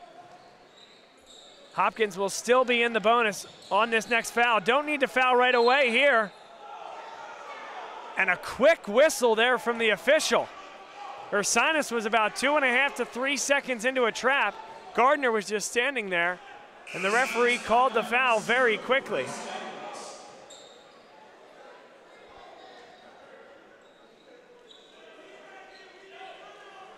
The Ursinus fans on that side of the court none too thrilled as they sensed a possible trap and 5-second violation as well. Off screen right now, Bruce Edwards explaining to Kevin Small what happened and saying he had left his arms off him.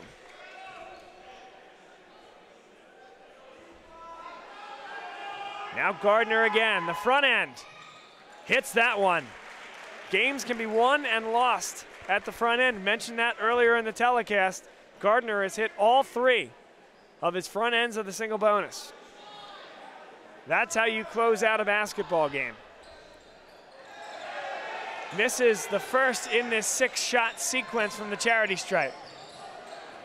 Moretta inside. Tough shot from Moretta, no good. Ryan McTamney called for the foul as he attacked the rebound. And now double bonus time for Joey Fitzpatrick with 22 seconds left and already a 3-possession game. Ursinus foul number 35, Ryan McTamney, his second, team's 10th. Joey Fitzpatrick to the line, he will shoot 2, and Hopkins nearly there.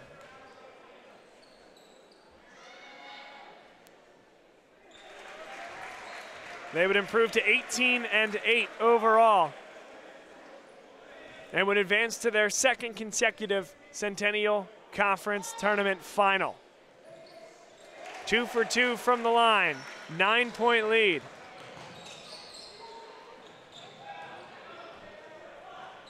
Williams Jr. in the corner, no good. McTamney has it, launches a long one, no good. Rebound brought down, and now Ursinus has it, takes a ton of contact, and what a finish by Peyton Vostenak. The freshman guard at 6'4" out of Bishop Eustis Prep. That was impressive, if nothing else. Might not matter for the finals, but wow, oh my. Got hit by a train and somehow still got it over the front rim.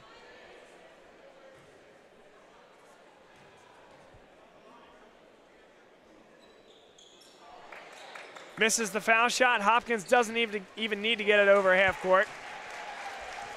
And game 1 of the Centennial Conference Tournament is won by Johns Hopkins, 67-60. They'll advance to their second consecutive Centennial Conference Tournament final, and they will await the winner of Swarthmore and Washington College.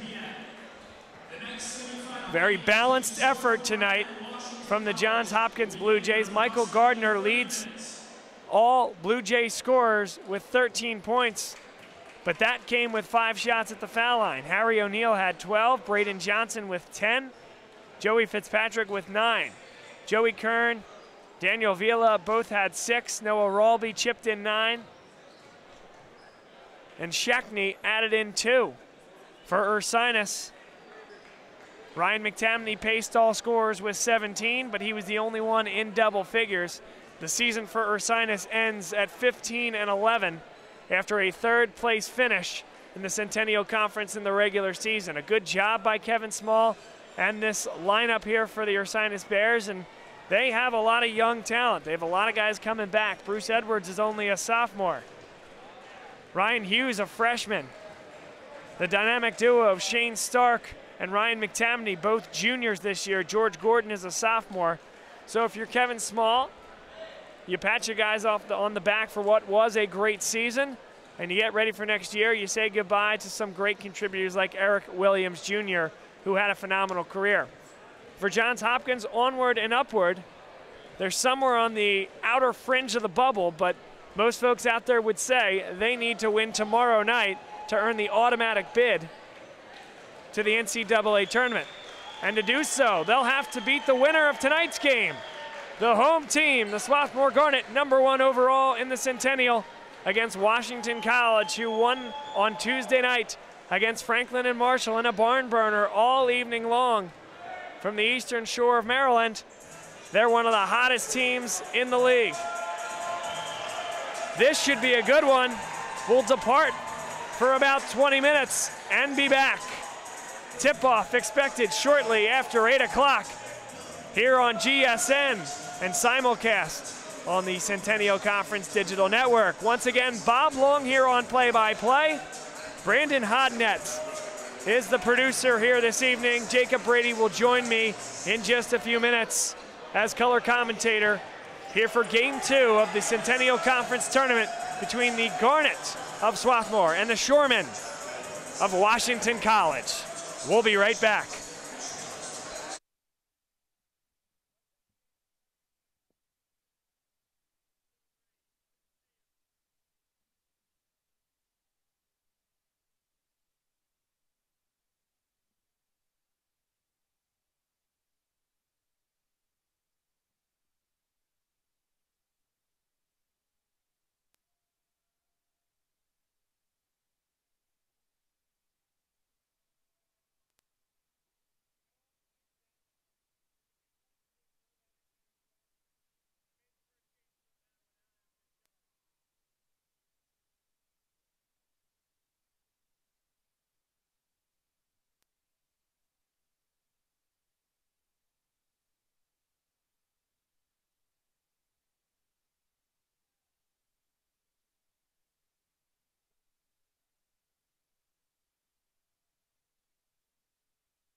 I just wanted to get good grades and to do well. But it also made me realize that I have a lot of career goals. You're there to get a full college experience, not only participate in your sport, but participate in things outside of that. And it's all about growing as a person. My coaches have helped me with figuring out who I really am, their lives.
Good evening, everybody. Welcome back inside Tarbell Pavilion. Time for game number 2 here in the Centennial Conference Tournament on Friday night. Bob Long, and we welcome Jacob Brady into the booth. So excited to have him alongside for the marquee matchup of the night.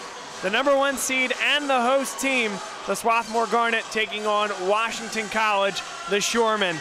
This should be a great game, Jacob. One, because the Garnet have a chance to defend their home turf. And that's important for more reasons than one. Of course, bragging rights to win the conference. But there are implications about hosting a potential NCAA tournament first-round game, and if they could be so effective as to win the entire conference tournament, perhaps even a second weekend tournament, if they were to advance that far, would be on the line. That said, though, Jacob, I think it's very important for this team to focus on the next 40 minutes. And I think this is going to be a big game for Swarthmore in terms of where are they? Litmus test right now. Are they ready for postseason action? And they've been coming in on a tear. Oh, yeah, for sure. I mean, Swarthmore coming into this game finished 22-3 overall, 15-3 in the conference. I believe that's their best finish ever in the regular season. You look at it just statistically, outscoring opponents by 16 points a game, out-rebounding by 10 points a game. That's been one of their calling cards throughout the past 3 seasons. They've just been, dominating on the glass, dominating inside. They've continued that this season. But you look at the other side, Washington College, definitely not an opponent to sleep on. They lost to the Garnet here down in Maryland on January 30th, 61-84. But you know what they did since? They rattled off 5 wins out of 6. They were sitting 5-8 at that point. People were counting them out for sure. What did they do? They beat Franklin Marshall at home. They went on the road to beat Ursinus. That's such a tough matchup against a team that finished 12-6 in conference play. Beat Gettysburg, beat Dickinson to ensure that Dickinson would not have that tiebreaker. And you know what that turned into? That turned into a spot here in the Centennial Conference Tournament. They are hot right now, picked to finish second to last in the conference. Aaron Goodman has done an incredible job with them this season, turning them into a potential player in this Centennial Conference, and definitely not an opponent for the Garnet to sleep on. Bob Long, Jacob Brady here, and here's how you know that Jacob Brady's the star of the show. He's live on the air, and he's being delivered pizza. I was delivered no pizza, but we'll turn you now attention to the floor. I don't know how you do it, Jacob, but I want what you're on, and I want to have the fame of Jacob Brady. Gotta get that social game going. Gotta know people. Washington College being introduced. The first was Trey Wright. Now this is Austin Allen, a guard who's started every single game this year, averaging 6.6, but it's so much about what he does off of that score sheet, adding rebounds, assists, and just being that guy, the glue guy in the middle of that offense. Daniel Brown, a sophomore forward, being introduced, 6 points per game. And now Alec Lewis averaging 10.7. He started all but 2 games this year. And he and this guy, Dallas Marshall, averaging 11.6. And these guys bring a little bit of size, that kind of positionless basketball that you talk about, Jacob. At the higher levels of basketball right now, they can play anywhere on the floor at any given time. And now the home Garnet for the first time in the 2019 Centennial Conference Tournament, being introduced here at home to a wall of students on the other side of the floor. Cam Wiley, number 23, honored at last week's Senior Day, a former Centennial Conference Player of the Year in another campaign right down those lines this year. From senior to true freshman, George Visconti has had a spectacular second half, adds so much versatility to his game, and is going to be a problem for Centennial Conference teams in years to come. Connor Harkins, perhaps the league's best three-point shooter, spot up, and he can knock it down as well as anybody. Zach Odell, is there a more versatile player in the Centennial Conference who can do a little bit of everything, shoot the three, get to the dish, pass it well, and block the heck out of the ball? And did I say block the heck out of the ball? Nate Schaefer introduced last, number 40 for the Garnet. He and Zach Odell, twin towers down there. And I think that's going to be interesting. Swarthmore comes in a little bit more defined in terms of their bigs versus their guards. And Washington College, I would call it the opposite. More of that free-flowing, and, Alec Lewis can be a guard or a big man, depending upon what you ask him to do. Trey Wright can get in there and rebound, but maybe isn't quite as proficient from beyond the arc as you'd expect from a guard. So I think this is a very contrasting matchup between two really good teams, possibly the two hottest teams in the Centennial Conference. And what more would you want, Jacob, for the 8 o'clock matchup, game number 2 on semifinal night of the Centennial Conference tournament? Zach, I mean, we got primetime basketball here, and here's the thing about the Garnet that sometimes people forget. Everybody on this team can score from anywhere on the floor. Cam Wiley, his numbers are a little down this year, but that's not a reflection of him as a player. That's a reflection of everybody else on the team stepping up. Connor Harkins breaking the record for threes in a season. George Visconti, in December, he was shooting under 200 from beyond the arc. He's turned that into 367. Everybody on this team has stepped up their game in the second half, and they're playing so hot right now. 2 quick threes for the Garnet. Both of them a little bit short, out of bounds, last touch by Washington College. And so one of the big advantages for the Garnet this year over its opponents has been its ability to out-rebound teams. Out-rebounding teams by the count of 10 to 11 rebounds per game.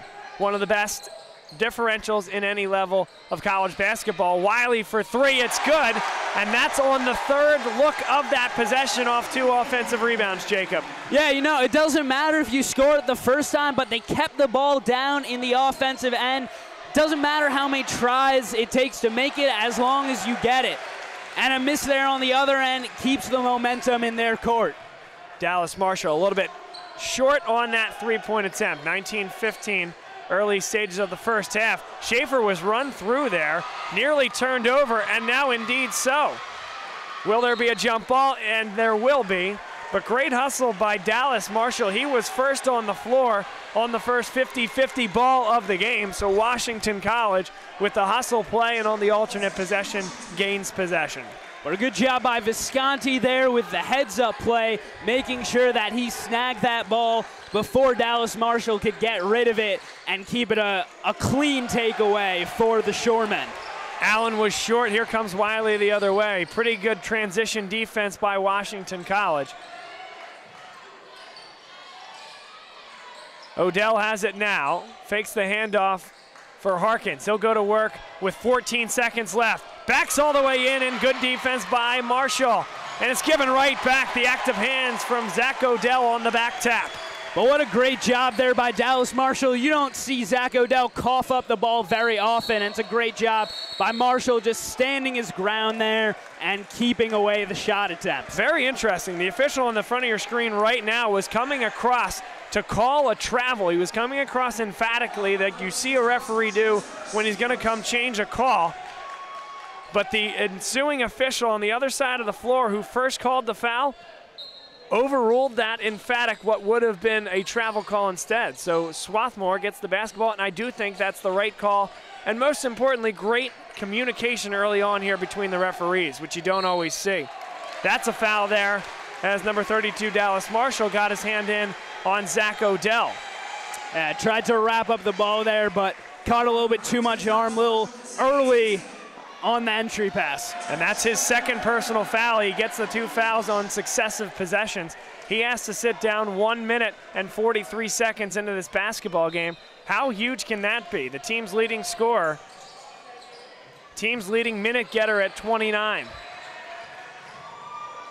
Washington College is guarding the 3-point line. The directive is clear thus far as Visconti gets to the rim and gets it to fall. So how do you counteract a team, Jacob, that's guarding you on the perimeter? Some back cuts, deception, and a great job by the Garnet early on. Exactly, and the Garnet have so much speed that they can pull that off so easily from their guards, their forwards, everybody making those back cuts. Nate Schaefer called for the foul.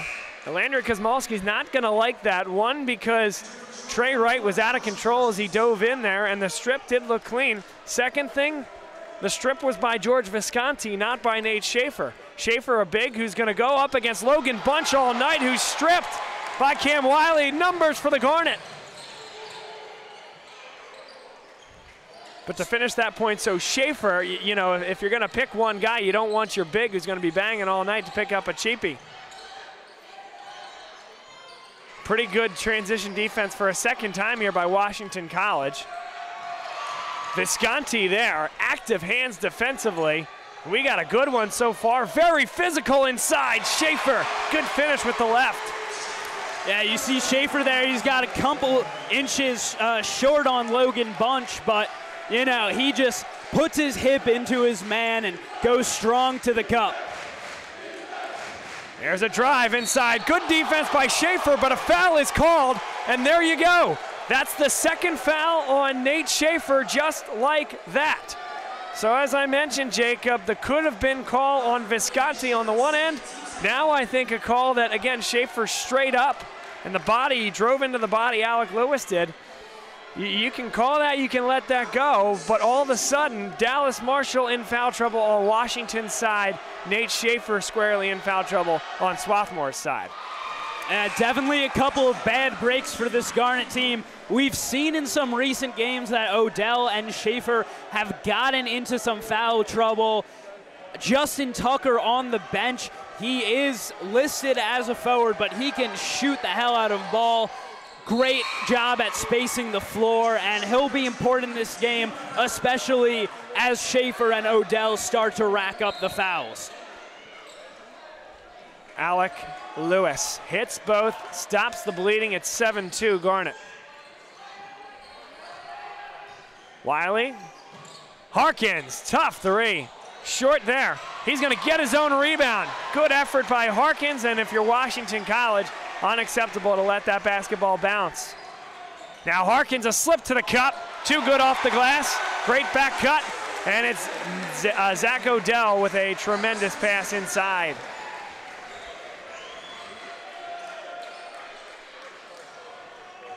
Drive by Lewis inside, and it's a bit of a challenge up top by Odell. Never going to make it easy. It was missed there by Daniel Brown. And just get enough of a body in there, not necessarily getting a hand on the ball, but you cause a redirection of the shot and enough to knock it off target. George Visconti is fouled inside as he plows away down low. Aaron Goodman asking for a travel, but he kept the right pivot foot, Jacob, which is what allowed him to avoid the travel and elicit the foul. Yeah, definitely a physical game here early. Already 5 combined fouls on both teams. In terms of who that favors, I think you got to go with the Garnet. They've got, I think, the depth on Washington College. Guys like Ryan Ingram, Abbas Salah now coming into the game. Justin Tucker, who we haven't seen yet. They have some great depth, a great rotation, and I think if the fouls start to rack up early, Swarthmore definitely gets the advantage. Obviously, Colin Shaw is preparing. Can't forget about him. They get that advantage in getting guys out on the floor. 11-2, Garnet lead early, 16-13 to play. Cole Storm into the game for Washington College, as is Josh Porteous, who has the basketball now. They work it to the baseline. Lewis on the drive against Shaw. Shaw bumps him. Extra pass to the baseline. Little short there, and Shaw is brought down by Daniel Brown. So already the 4th team foul on Washington College, and Colin Shaw in amongst the trees goes up with no fear. Yeah, that's how he's been playing all season. I apologize. Oh. That's going to go against number 10 for the Garnet, Abbas Salah. So a push. Didn't see that one.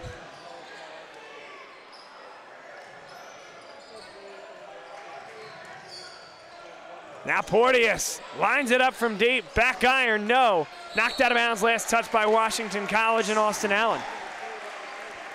I mean, if not for that foul call on Abbas Salah there, you got to admire the intensity from Colin Shaw. He's played that way all season. Physical, inside, on the glass. Not the tallest guy, but he's fighting for every rebound, and you love it to see it from the freshman, earning his minutes out there on the floor.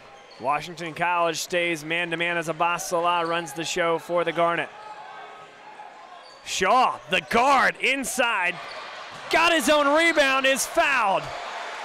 He'll shoot two at the line, and that's the second time that Washington College has allowed a rebound to bounce when there were 3 Shoremen around the ball, and Swarthmore, the team that came up with it.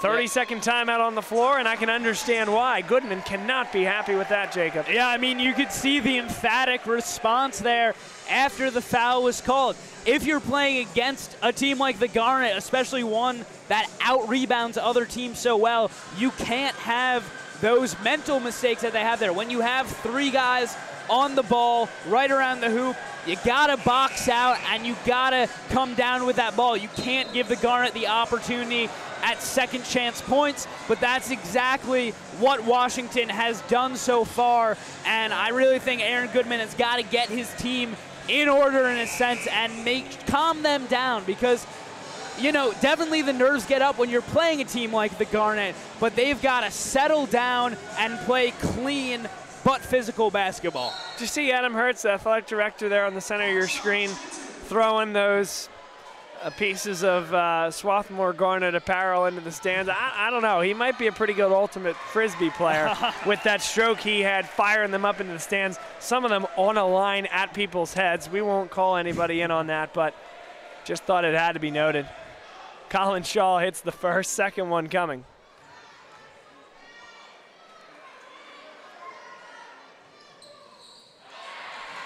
All kidding aside, Adam Hertz has done a great job with many programs here at Swarthmore College. Basketball, just one of the programs that are really having national success. A trip to the round of 8 last year in the NCAA tournament. Now Storm with the basketball. Here's a drive from Austin Allen. Tough shot off the glass and a good finish over the top of Colin Shaw. And you got to make shots like those if you want to have a chance against this Garnet team, because they're going to prevent the easy shots there. If you get a guy inside like Cole Storm there to make those tough shots, then you might have a chance. Odell fakes the handoff. He's going to go right at the defender, McCormick, off the glass and good.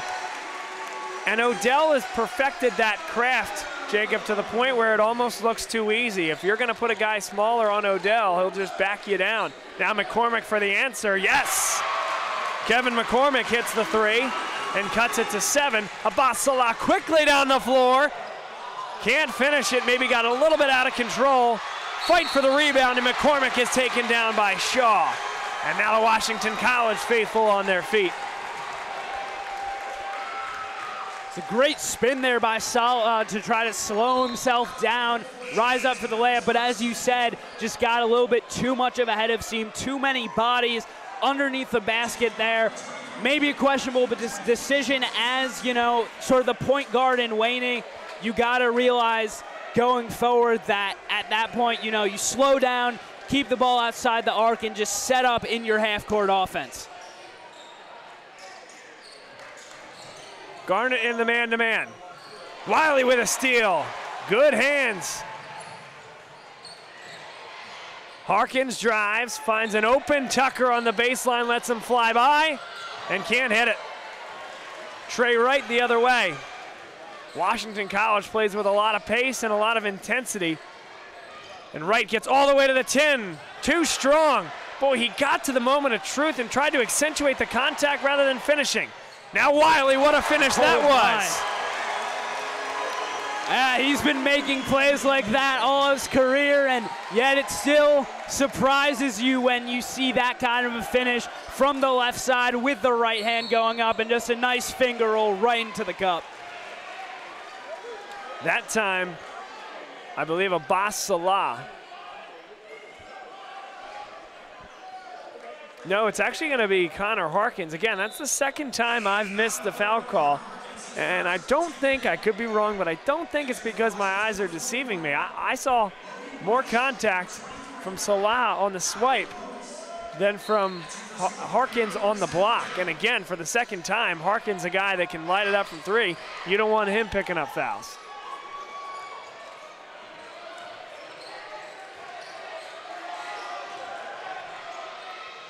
A pull-up is a little bit too long. And a foul is called against the Garnet. It'll stay right here. Yeah, great tap out there from Barry McCormick down low amidst the contact.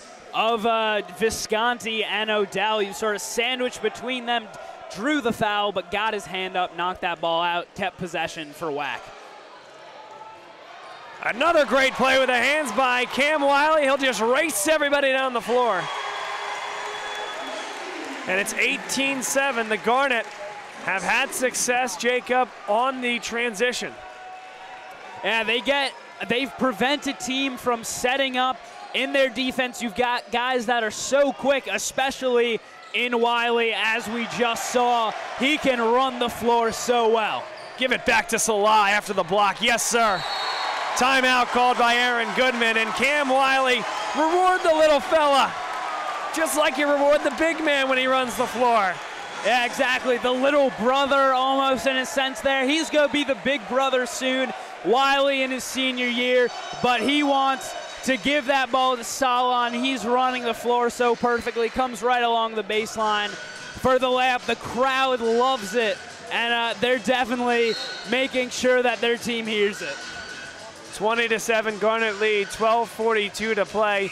It's a Washington College team that really prides itself on its defense, averaging less than 70 points a game scored. They're also allowing less than 70. So this is not a team that wants to play you into the 80s. But again, on the counter side of that, they can. They're a team that beat Johns Hopkins 82-80 earlier in the year. But again, this pace on a general basis is going to favor the Garnet. Yeah, and the thing about the Garnet is, especially with their starters out on the floor, they can really blitz you for a lot of points. And the key in general for teams has been to shut down that starting lineup to prevent that early scoring. Washington has struggled in that regard so far, so they've got to tighten up a little bit, especially with the majority of the starters out on the floor, if they want to work their way back into this game.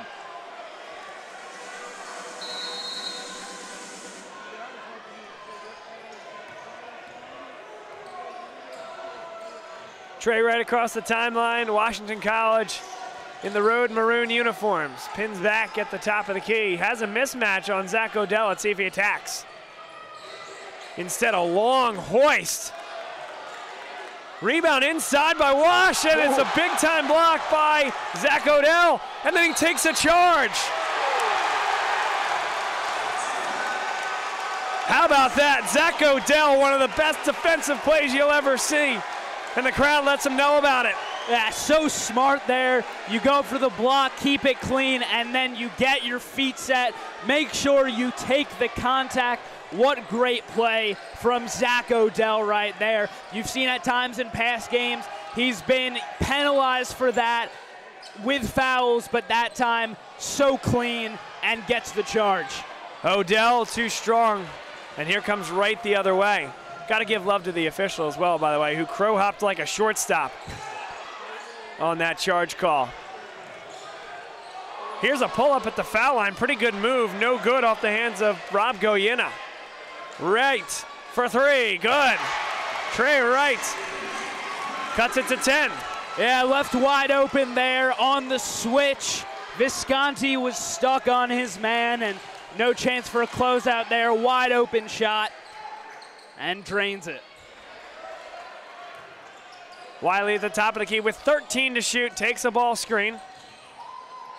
Tough shot for Cam Wiley, deadens it and no good. Goyena. Dallas Marshall's back into the game with the 2 fouls. Bunch, big block again. Bunch puts it up and goes. Awkward looking shot, but a great job by the big man, Logan Bunch, to stay with it.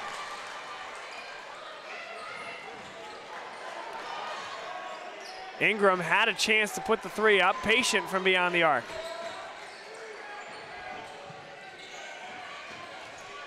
Ingram gives it away. Here's Marshall.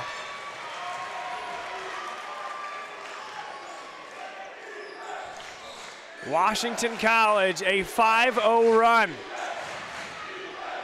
Right too strong. Nice defensive play on the rebound by Ryan Ingram. It's going to stay with Washington College, but team rebounding there by the Garnet. Looked like Bunch would have had an opportunity but the little guy on the weak side, Ingram, sealed him away. Yeah, I mean, he's not afraid to go up there against the contact on Logan Bunch. Logan Bunch has done actually quite well in this game, going up against Zach Odell. Obviously, after the block, grabbed his own miss and then put it back up again. So he's done an impressive job. That physicality from him, I think, will be important going forward throughout the rest of this game. Hopkins got his defender in the air. Again, Washington College, considerable pressure at the three-point arc, not allowing the Garnet to beat them over the top. That's Goodman's strategy here tonight. I mean, they know how well the Garnet can shoot it. They've hit over 37% of their shots all season. Zach Odell goes right over the top. There's no contact, so there's no foul for over the back. He just went over top and scooped it like vanilla ice cream. That one is a foul on Odell. He was nearly there for his third block. Yeah, just caught the wrist slightly there as Daniel Brown went inside. But only his first, so but into the seventh now for the Garnet. So it has been definitely a chippy game with Washington already in the bonus and nearly 10 minutes remaining in this first half. Daniel Brown hits the first.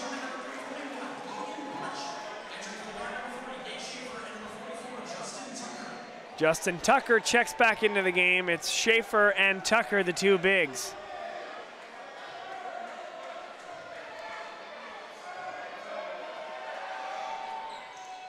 Second one, no good. Schaefer, the only one in foul trouble with two. Shaw wide open from the corner. Tucker goes up high, but well done by Rob Goyena to just go up with the right hand only and grab the tip into the hands of Wright. Now Goyena gets it back. No good from three. Had a chance to follow his own shot, instead was heading back. Salah travels. And Aaron Goodman not happy with the effort from Daniel Brown, number 21, and Austin Allen came over. He's trying to console his head coach. Between Josh Leffler, who we saw in the first game, who can get a little bit intense, let's call it himself, Aaron Goodman giving him a run for his money. Zone defense for the first time here for the Garnet. They go 2-3, base look. Salah up top. Now Trey Wright has it with 10 seconds to shoot. Wright dribbles to penetrate. Goyena. Wright, an open three. Rebound brought down. Austin Allen thought about going right back up with it. Instead, it's Wright on the drive. Up and good. He attacked the body of Nate Schaefer, who has two fouls. Very adroit that time from Trey Wright. That's a play out of a freshman that you just don't expect.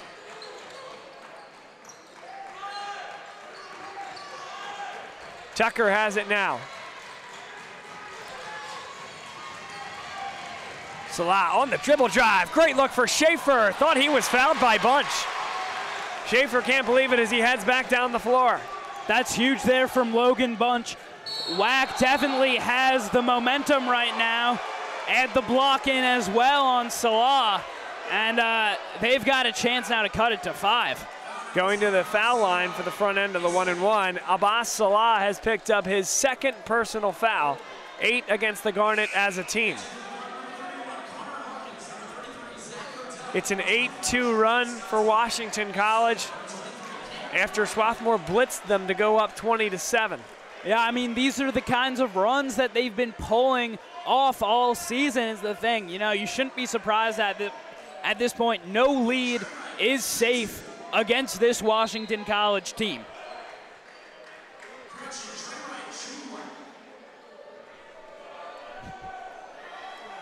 Trey Wright goes to the line for the front end of the 1-and-1. Hits the first and earns his second.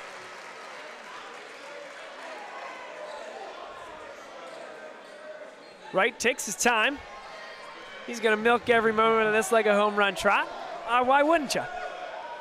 Second free throw is good, and it's back to a 5-point lead for the Garnet. make that 10-0 for Washington College. And they've got Odell, Wiley, and Visconti and Harkins back into the game. They know they need to put up some points against this Shoreman team, cut down on their momentum. Visconti with 10. The Garnet 22-3 on the year. Best regular season in program history. A lot of it's because of that guy.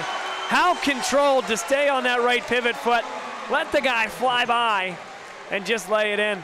Yeah, what a great job just turning that momentum into nothing. You break and you just go up for the shot. Let Bunch jump by because he has no idea that you have such body control. Austin Allen, not quite the same body control as he travels on his way to the basket.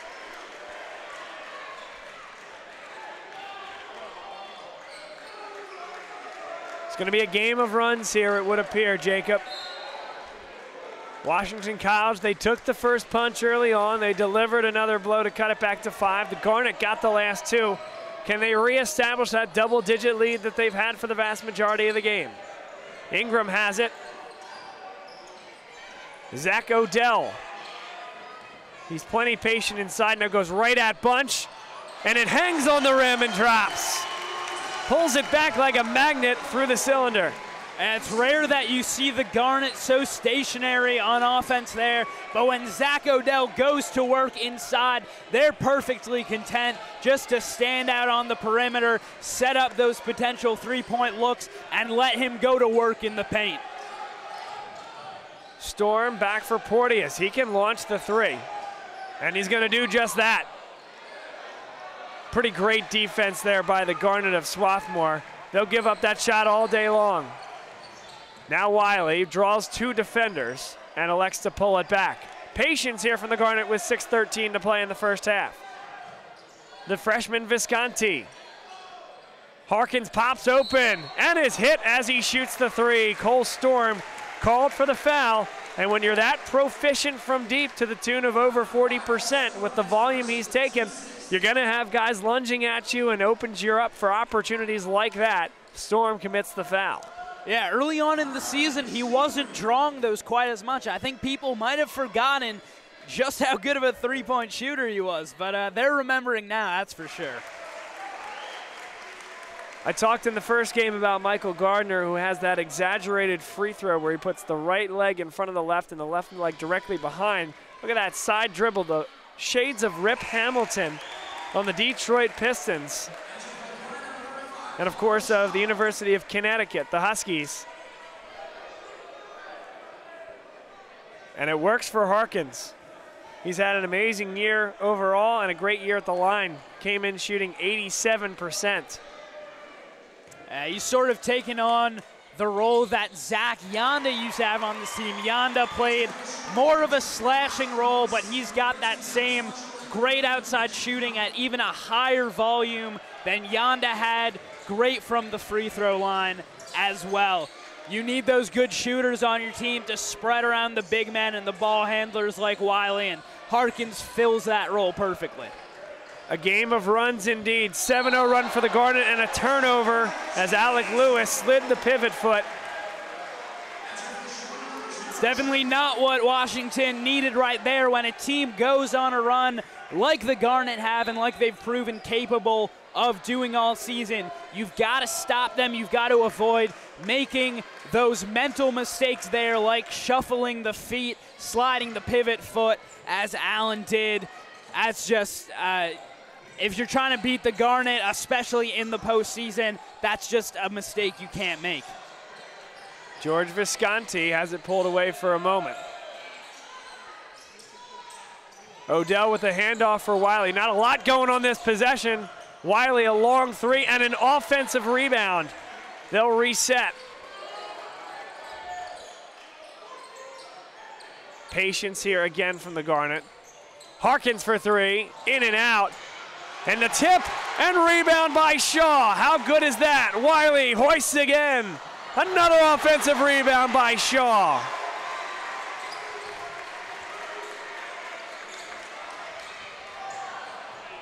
Odell will go to the line to shoot 2.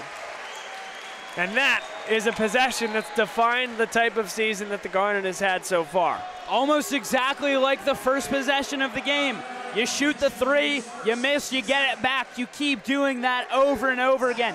8 offensive rebounds now for the Garnet, and they're definitely turning it into points. 8 second chance points now. Make it 9. Zach Odell leads all scorers with 9 points. Cam Wiley has added 7, George Visconti with 4, Connor Harkins has 5, Nate Schaefer with 2, and Abbas Salah has 2. Colin Shaw added 1 at the line. And it's a 31-17 lead for the Garnet of Swarthmore. 4:48 to play. You are watching Centennial Conference Tournament Basketball, semifinal number 2, here on the Garnet Sports Network, simulcast on Centennial Conference Digital Network. Bob Long on play-by-play, Jacob Brady on color commentary. Now, folks, in the spirit of March Madness, Swarthmore Basketball is hosting a Hoops for Hope 3-on-3 tournament on March the 30th here at Tarbell Pavilion. All proceeds from the event will go to Access to Success, a nonprofit which provides educational, athletic, and empowerment programs for Nigerian children and their communities. As part of the event, we will also be hosting a shoe drive. There will be live music, food, lots of basketball. All are welcome, and the age groups will be 10, 12, 14, and under, as well as for high school boys and girls. For more information or to donate and to sign up, go to ryananselbasketball.com. You can pick up a flyer in the lobby if we'll be here tomorrow night. Rebound for Zach Odell. Just a reminder, there's proceeds going to Access for Success, a nonprofit group. Thanks to assistant coach Ryan Ansel for putting all that together. Should be a great event. And Colin Shaw, a little bit too much mustard on that one as he fires it over the head of Odell. Yeah, Odell liked the idea there as he had the size advantage. I believe it was Trey Wright backing him there, knew he had the size, gave Shaw the point, liked the idea, just not quite enough chemistry there to make the connection. 4:13 to play. Garnet lead by 14 here at home. Rob Goyena dishes off for Brown. Now Wright has it. Thought about the long three, instead attacks Odell. Goes at his body, and what a finish. Yeah, what a great job against a guy who has 8 inches on you, keeping that ball off to the side, waiting for him to make the jump, and then going up with it. Ryan Ingram gives it away. It'll go back to Washington College, and a head start for Trey Wright. A tough turnaround for Alec Lewis. Rebound out of bounds, last touch. They say by Swarthmore. Looked to me like it was out off the shoe of Washington College's Rob Goyena. Yeah, it looked to me like it was already out. Definitely caught the shoe of Odell, but I thought it was already out at that point. 3:40 to play. Fresh shot clock here for Washington College. And that one goes off the face of Goyena. Not often you see a play like that. Trey Wright throws it right into the noggin of Rob Goyena. I mean, it was heads up, just a ball in the wrong place.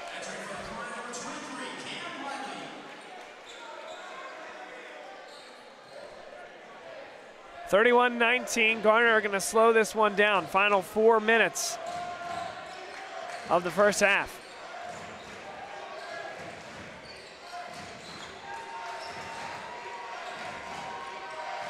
Diligent guarding at the three-point line. Perhaps there are some back cuts that are open for the Garnet. Ingram on the drive, pulls it back with 6. Harkins, a tough shot, no good. And Zach Odell, pretty adroit play there to avoid a foul. He got caught a little flat-footed there as Ingram got the penetration. Nobody moving for the Garnet. Nearly a ferocious dunk, instead an unforced error for Washington College.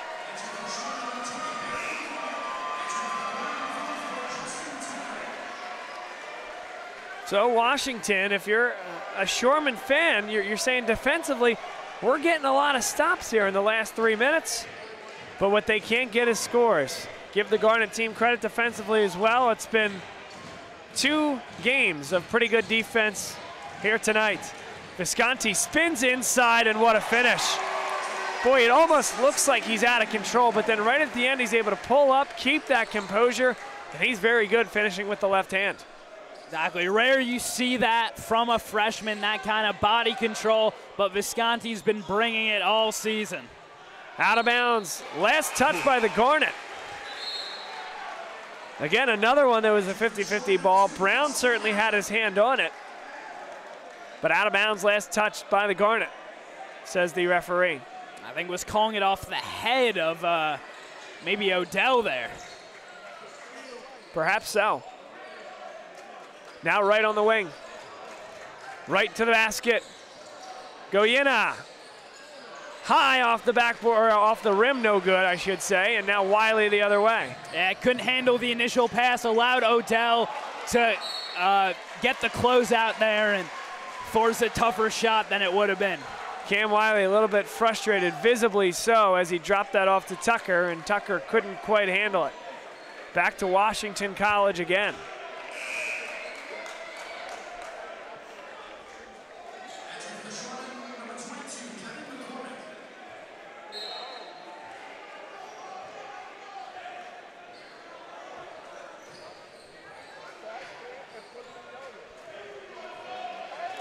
Garnet back into the zone defense, a 2-3 look as Wright lobs it, and a pretty nice play there by Tucker. That's not the right call, as Cam Wiley was scooting around number 20, Barry McCormick. He had reestablished control and dribbled to the left. Yeah. That's just not the right call at center court. You saw McCormick there slide the hips over. That should be a block for sure. Instead, Wiley will get penalized. So now Washington College, though, continues to get the stops. As I mentioned before, Jacob, the Swarthmore Garnet defense won't relent, and Washington cannot find their way into the hoop, even after getting about 7 to 8 consecutive stops on the Garnet. Now McCormick extends that left arm, back for Wright. He'll launch a three off the front iron, and this time an offensive rebound for Wack. Tucker comes up with it after the second miss.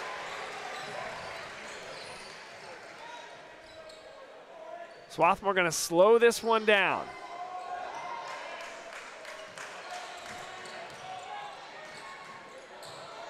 Odell elects not to shoot it. It's Ryan Ingram. Ingram on the drive, pulls up the foul line, tough shot, and he hits it.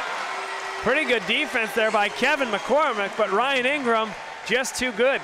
Yeah, he loves that spot right there. Lateral drive from the wing, get to the free throw line and just elevate. Not the biggest guy, but he has a great way. The stutter step to create separation, just rise up for the finish. Trey Wright, offensive foul called against Ryan Ingram. Now that one, I thought Ingram was sliding as well. The referee just indicated on the right-hand side of your screen that it was an extension of the left arm as the reason for the call, because otherwise I didn't think that Ingram had that legal guarding position. When you extend the left arm, Jacob, it takes all that out of the discussion.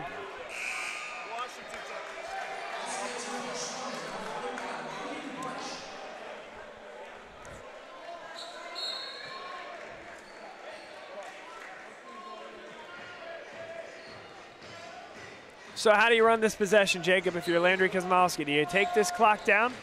Yeah, I think you got to. You've been getting those stops on the other end. Let them get down to 8 seconds. Make them take sort of an out-of-control shot. Let the clock wind down, maybe not. And now it's on the break. Wild Euro step, and he puts it right over the front rim. Still plenty of time for the Garnet. 14-point lead, 5 to play. Wiley goes behind his back. Tough shot at the horn. No good. Logan Bunch with a football toss that narrowly avoids the head of Colin Shaw running to the locker room. And it's been one of those halves. Intense on both sides. The Garnet with a comfortable 14-point lead at this point. But it has been, in many ways, a defensive struggle where every rebound and every lay-in is a battle. I think we'll have a second half in kind. Yeah, I mean, they're definitely both teams competing inside. We've seen the little guys, the guards like Ryan Ingram on the other side. Trey Wright going at it inside amongst the trees. They're having great games so far. That's what you love to see, because both of these teams know, at least within conference play, their seasons are on the line, especially for Washington College. Maybe Swarthmore has got that NCAA spot locked up. Washington College knows their season is on the line. They got to keep it alive. You see guys fighting inside, and just a great game overall. Trey Wright playing huge so far, 9 points, 2 rebounds as well. But, you know, just all around you see guys playing physically. And the thing is, at the end of the day, sometimes that's just not enough to stop this Garnet team. That's what they can do to you. You got guys like Cam Wiley, Zach Odell, even when Connor Hopkins is having an off day, as he is right now, 0 for 4 from behind the arc. As a team, they're only 1 for 12, but they're still finding ways inside the paint and then getting stops on the other end. You mentioned Swarthmore being a quote-unquote lock for the NCAA tournament. Not only are they a lock for the NCAA tournament, I'm struggling to see a scenario where they don't even host a first weekend NCAA tournament game. Regional rankings came out earlier this week, and they were the number 2 team in the regional rankings. That's actually a little bit of a surprise, as Swarthmore was number 1 in the first 2 iterations of the regional rankings. And Christopher Newport, by virtue of a win against Salisbury, who was even higher ahead in the regional rankings than Johns Hopkins is and was, that's what actually propelled the 22-3 captains of Christopher Newport ahead of Swarthmore. But that said, the Garnet cannot fall any further than 2, because below them is York at 19-6, a York team that has 3 more losses now than the Garnet and got beat by 24 points on this floor earlier this year. So the Garnet, the number 2 team in the Middle Atlantic regional rankings, a Christopher Newport loss and a Garnet tournament win could push the Garnet back to the number 1 spot. But I would say, without any hesitation, the Garnet's in a really good spot, win or lose, to host an NCAA tournament first-round matchup, which would be next weekend here at Tarbell Pavilion. But we'll take a break here at half. Bob Long on play-by-play. Jacob Brady, my color commentator, doing a great job here on GSN and the Centennial Conference Digital Network. We will be right back here from Tarbell Pavilion. Game 2, halftime of the Centennial Conference Tournament.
It goes back to our origins as an institution committed to serving the common good. We come together to work, to study, because we believe it can have an impact on the world beyond the campus. People aren't just one thing. They're not just students. They're not just athletes. They're not just activists. Everyone has something that they're passionate about, something that distinguishes them. SWAT calls you out on your opinions and your beliefs. People are okay with saying, no, I disagree with you and I want to have a productive conversation with you. People are really invested in learning for the pure joy of it. People just have a social conscious sense to impact the world and try and make it a better place. Your academic life and your social life overlap completely. It's the people that make the place for me. And I get a huge sense of joy from those conversations that last way longer than you think. And the conversation just changes your entire perspective on something. Swarthmore has changed me in ways that I haven't even begun to contemplate yet. No matter what I end up doing, I have a commitment to social justice and social change. My ultimate goal is to use my knowledge in the real world to actually try to make the world a little bit of a better place. The liberal arts is a profoundly optimistic way to view the world, and I think it sets you up for a lifetime of engaging with the world and with other people.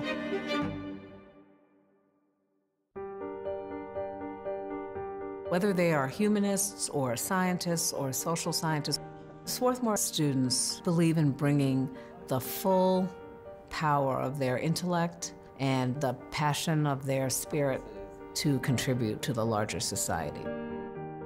This is the time to celebrate the value of a Swarthmore education and the value of a liberal arts education to democratic society.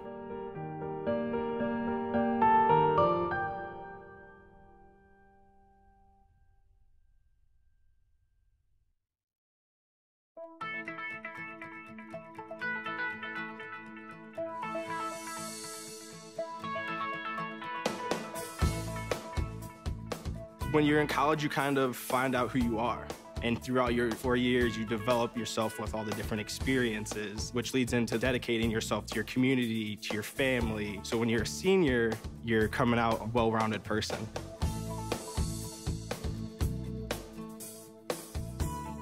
College has given me the flexibility to pursue my passions and my interests outside of the classroom and outside of the court or field. I've had the ability to get into different activities and organizations, and I've recreated my identity for myself aside from just being an athlete. Getting to be involved in a lot of different things, ranging from obviously being a student athlete to getting involved with my campus and my community, and not only being allowed to do that, but being encouraged to do that. The opportunity to be able to study what I wanted to and continue to play the sport I love, to have the professors know me on a personal level, all of those things came together very nicely in one package in Division III.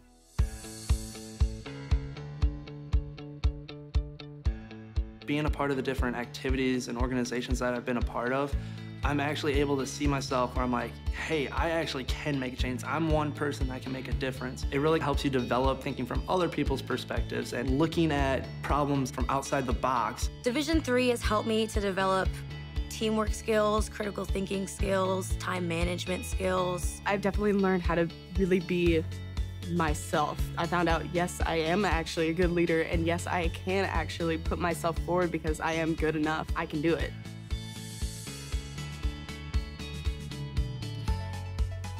Coming in to college, I just wanted to get good grades and to do well. But it also made me realize that I have a lot of different career goals, and I've learned so much about myself that I was always like growing and changing. When I got to college, it forced me to step up and become more of a leader, and I think that was something I had the capability of doing, and forever grateful that being at a Division III school gave me that opportunity. You have to dedicate your time in the classroom, you have to dedicate your time in the gym, on the field, on the court. Our coaches and the entirety of the athletic department, they valued the student athlete going out to community and trying something new and getting involved in campus life. You can get involved in so many different things.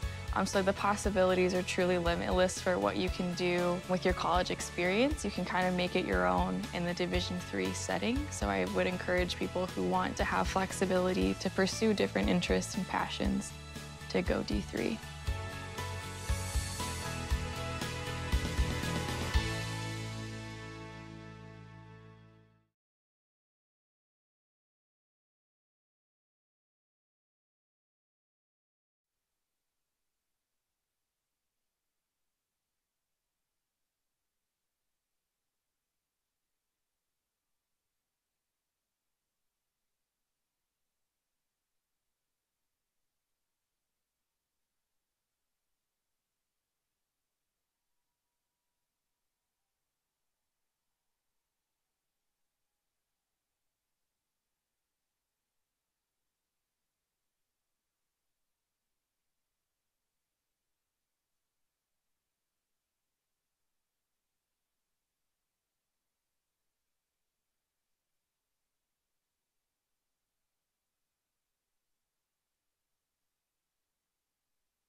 Welcome back inside Tarbell Pavilion.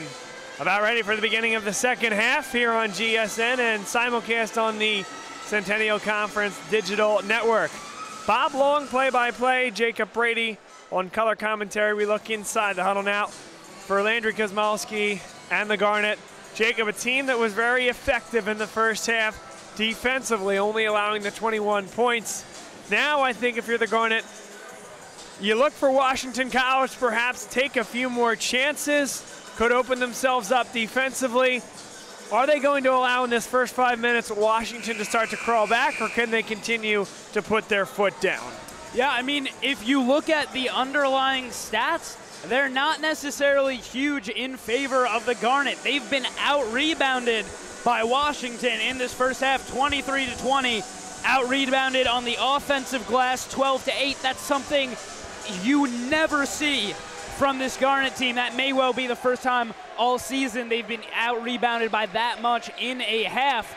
But on the other side, Washington only shooting 21.9% from the field. That's where the majority of that disparity is coming from. If Washington can improve their shot making, they have a good shot to get back into this game.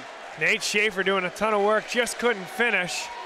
Alternate possession will send it back to Swarthmore. I thought Schaefer was going to pull number 21, Daniel Brown, right over his head and onto the floor as they both grabbed the basketball. But Washington College gets a stop out of the break. Here's Dallas Marshall, who spent a lot of time on the bench in the first half with 2 personal fouls.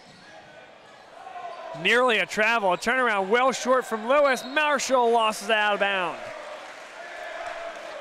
It'll go back the Garnet's way, 35-21.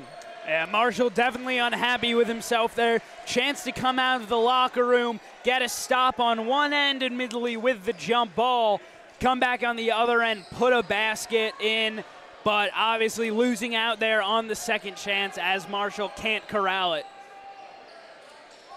Wiley on the wing. Hopkins gets to the foul line, very patient as they reset with 10. Visconti inside, shoulders contact and finishes over the outstretched arm of Daniel Brown. Great slip there from Visconti, and I think that may well be the key for the Garnet success throughout the rest of this game. There's the impact of Dallas Marshall as he hits the 3 in the first 2 minutes of the second half. Zach Odell too easy as he sealed Dallas Marshall on the strong side block. Good find from Cam Wiley.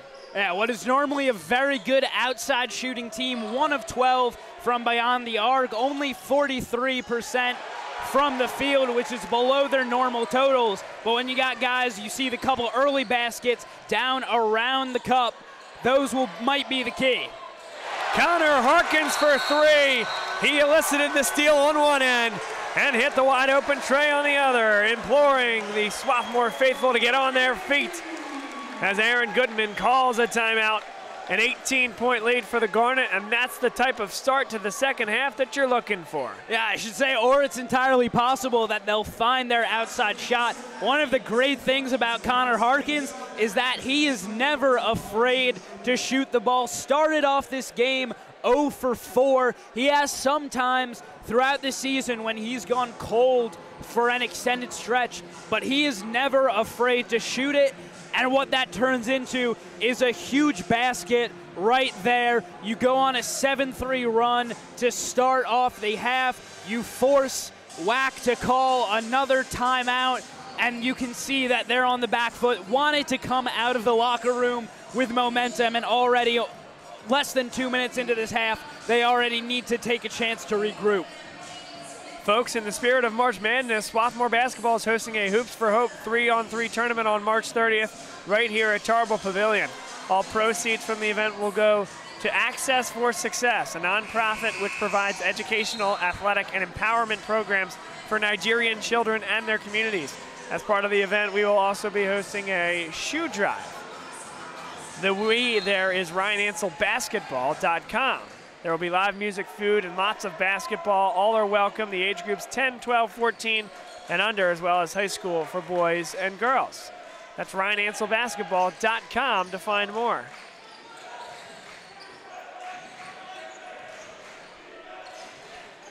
Marshall spins to the baseline, a long cross-court pass.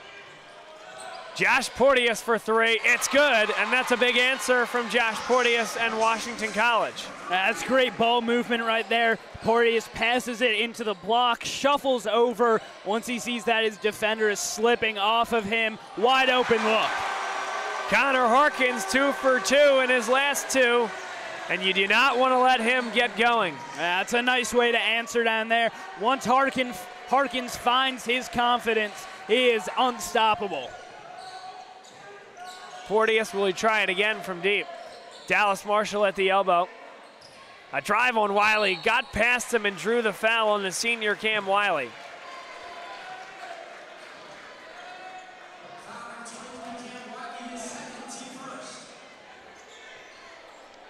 That's the second personal on Cam Wiley, the first on the Garnet here in the second half.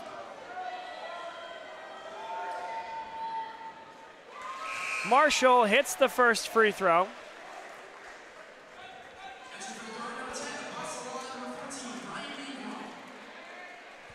Marshall comes into this particular game a 74% free throw shooter on the year. A look from high above on our sky cam. And he hits it.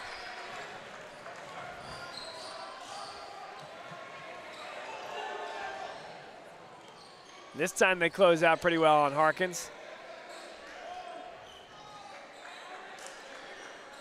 Schaefer with patience, 15 on the shot clock. Spins to the baseline, it's off his knee and out of bounds. Back to Washington College. Great defensive play by Daniel Brown. Yeah, when Schaefer takes a spin like that, you normally expect that he's got a free path to the cup there, but Brown there keeping the hands low and just knocking the ball away. Trey Wright is guarded by Ryan Ingram. Comes across the screen. Looks for Alec Lewis. Lewis right through. Can't finish over Abbas Salah. Salah did just enough. And Hopkins in rhythm, short. Porteous the other way. Dallas Marshall inside. A hand check called against Ryan Ingram before the block by Schaefer.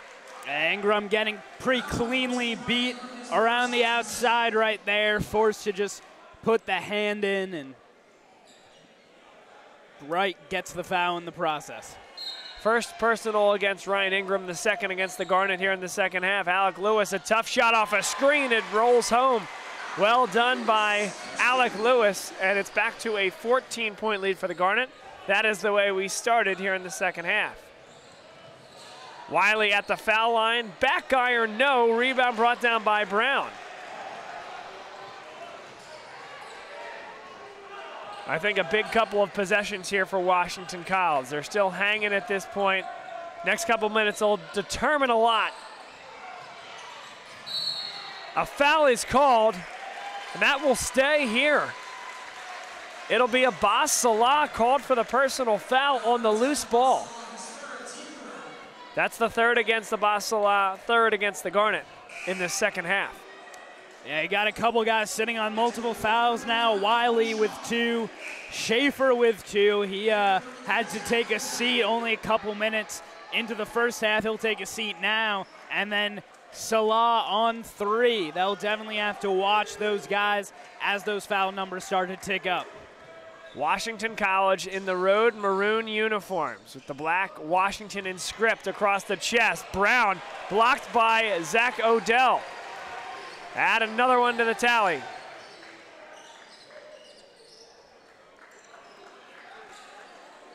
Ingram, they fake the handoff back for Ingram. Now Odell, he's fouled.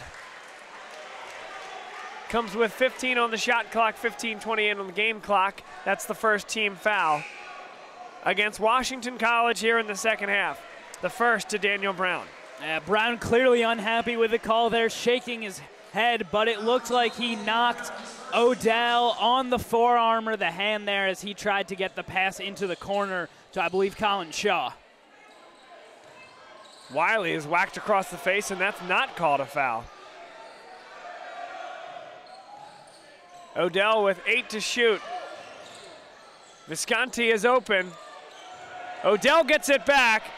Shaw's got a launch. And let's see here. I think that ball hit the out-of-bounds line before it hit zero. Referees apparently aren't going to go back and add it because it would be well less than a second anyway, and it'll go back to Washington College here. But I would say without question, it actually hit the out-of-bounds line very shortly before the buzzer sounded. Now a drive by Lewis. He's completely out of control, and it goes back the Garnet's way. Yeah, easy no call there. Just got too much of a head of steam sliding along the floor. Goodman doesn't like the call.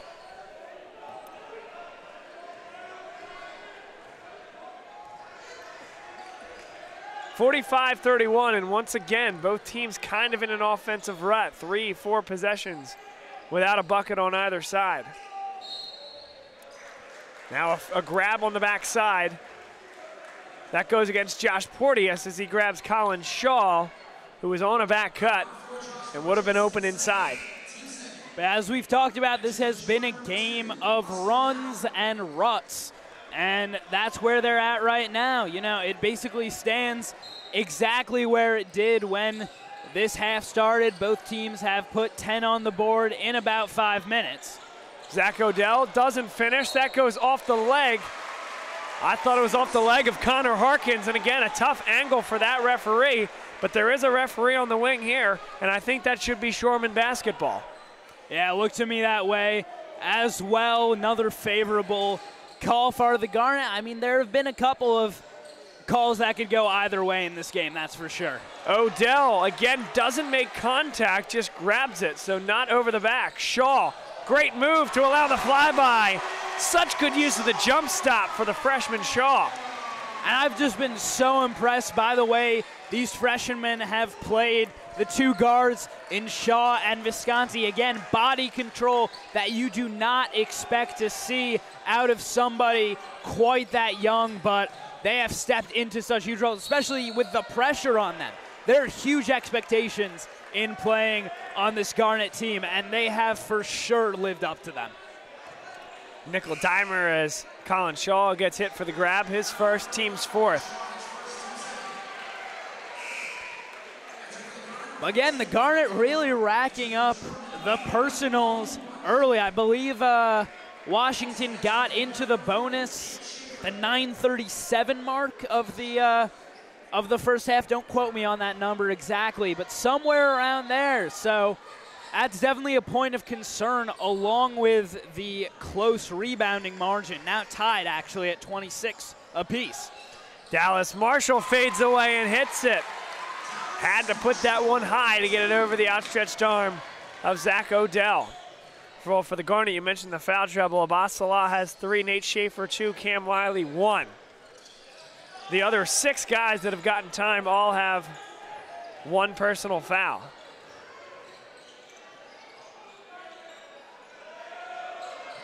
Eight to shoot for George Visconti. Now turning into and out of a double team.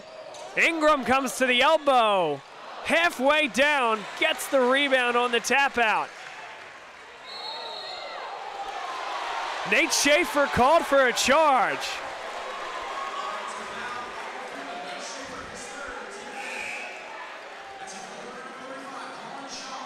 You know, this is a very difficult game to officiate, Jacob. It's extremely physical on both sides. That's not a charge. I mean, there was movement to the baseline. The defender went down easy. And on both sides, I think calls have been missed. And it's difficult, right? This is a conference championship game for everybody. You're getting the best of the best, and you're getting the team's most intense effort. So there's going to be a lot of contact. These happen to be 2 very physical teams. That's not a good call. I mean, right there, the defender's practically coming down from the elbow. Big 3 there. Dallas Marshall cuts it to 11, and Washington College calls a full timeout. Well, they're within striking distance here with 12:58 to play. Washington has definitely made the most of when calls go in their favor, as that one just did. This is not a team to give up so easy. You see sometimes maybe they have some mental mistakes. Obviously, Aaron Goodman, not happy with those, but when they get a chance to put points on the board, to cut momentum, they do it. As right there, you draw the charge, you come back on the other end, make a huge basket, call the timeout, and obviously now you have the momentum swinging in your favor. 11 points in this game, that's nothing. 12:58 left on the clock. That's a ton of time for both of these teams to do something. You are watching the Centennial Conference Tournament, game number 2 of semifinal night. I know I mentioned in the first game, Steve Ulrich, the commissioner of the Centennial Conference, he said to me before that this night is his favorite because you get the back-to-back games, 4 teams going at it. I can't blame him and I can't disagree. This is high-level basketball, and for a very, very small price of admission, you get yourself tremendous action here at Tarbell Pavilion, where the tournament has been held each of the last 3 years, and of course broadcast each of those years on GSN and the Centennial Conference Digital Network. So out of the timeout, Cam Wiley runs the show for the Swarthmore offense. They go inside for Odell, one-on-one against Bunch. Odell finishes inside, just too quick from side to side in the lane. The Garnet have lived in the paint so far in this game. 14 points now for Odell to go along with 7 rebounds. Call 3 blocks, 3 assists as well. Why not pad the stat sheet when you're at it? He can take over games in ways that we don't always appreciate. Dallas Marshall is fouled on the backside by Zach Odell. He'll shoot 2 at the line. That's a big answer on that possession by Washington College. Second personal foul against Zach Odell, and here's the thing to keep in mind. We've been tracking it as it's ticked up. That's already the 6th team foul on the Garnet, less than 8 minutes into this second half, and the rest of the way, the Shoremen of Washington College will be in the bonus. And especially when you look at the big men, the foul total that they're at. Schaefer sitting on 3 now. Odell's got 2. Justin Tucker's still pretty clean at 1. Don't believe we've seen him in this half yet, so maybe they'll start to get him involved in this game, let their guys stay out of the foul trouble.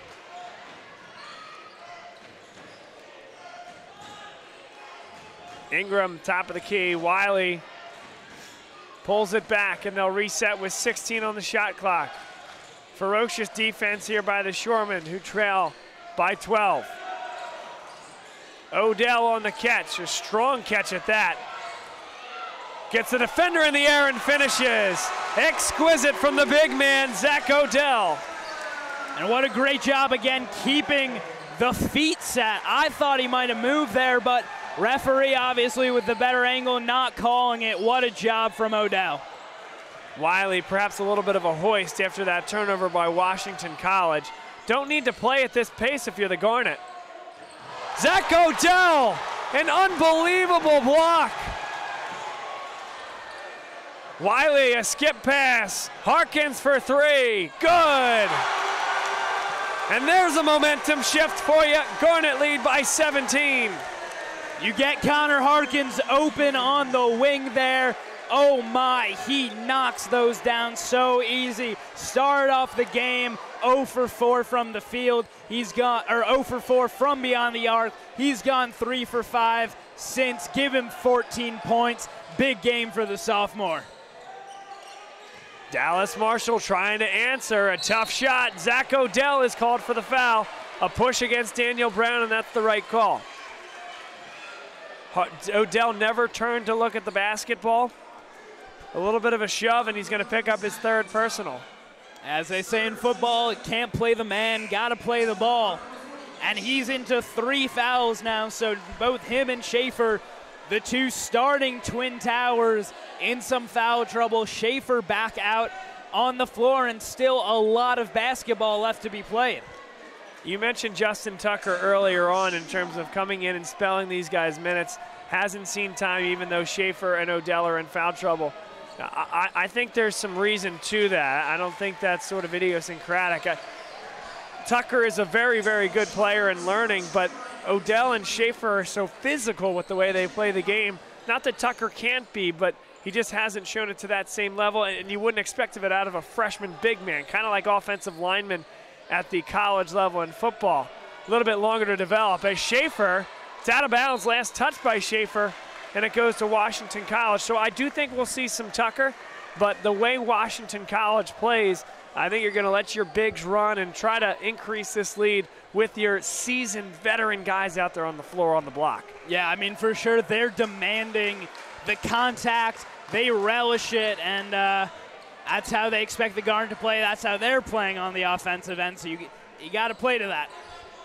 Zone defense. Alec Lewis gets inside. He's fouled by Schaefer, but no, first he traveled with it, and that is a big call. I think it's the right one, too, as he shuffled the feet, because Schaefer was in a spot to pick up his fourth, if not. Yeah, Garnet now going on a run of their own after Washington cut the lead down to 11 at 47-36, I believe. And Garnet now opening that back up, 54-37, starting to put some daylight between themselves and the Shoremen. Shaw on the drive and the pull. Dallas Marshall grabbed Colin Shaw, and he doesn't like the call. They're asking for an offensive foul. I'm not sure how you come up with that one. That's the third against Washington College, though, and the third against Dallas Marshall. Here is Tucker for the first time here in the second half. He will join Nate Schaefer as the two bigs on the floor.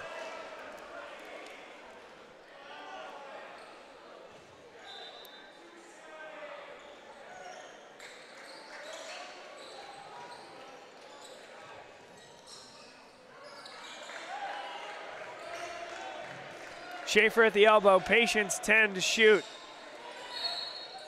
And a push on the outside. Abbas Salah off the ball.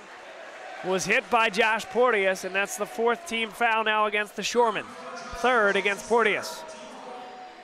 When Tucker gets the ball on the wing there, as he did, I want to see him put it on the floor and drive. When he does that, he can be so effective, can be a little tentative, more inclined to either shoot the three or pass out of there.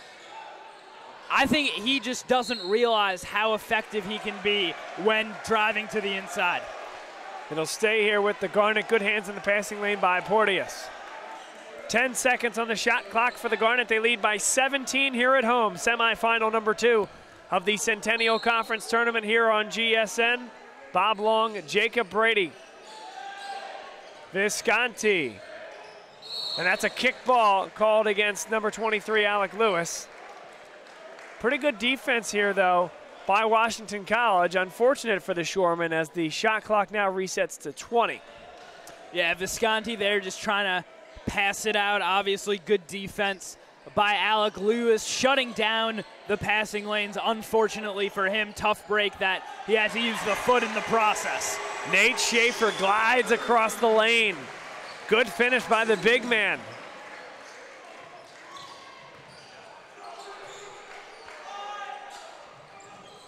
A back cut.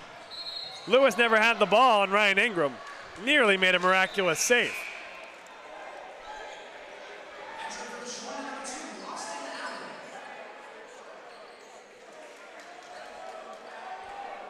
Trey Wright will inbound underneath the attacking basket for the Shoremen. 18 to shoot, 9:02 left in the game. Garnet lead by 19 points. Austin Allen, we really haven't seen a lot from him yet tonight.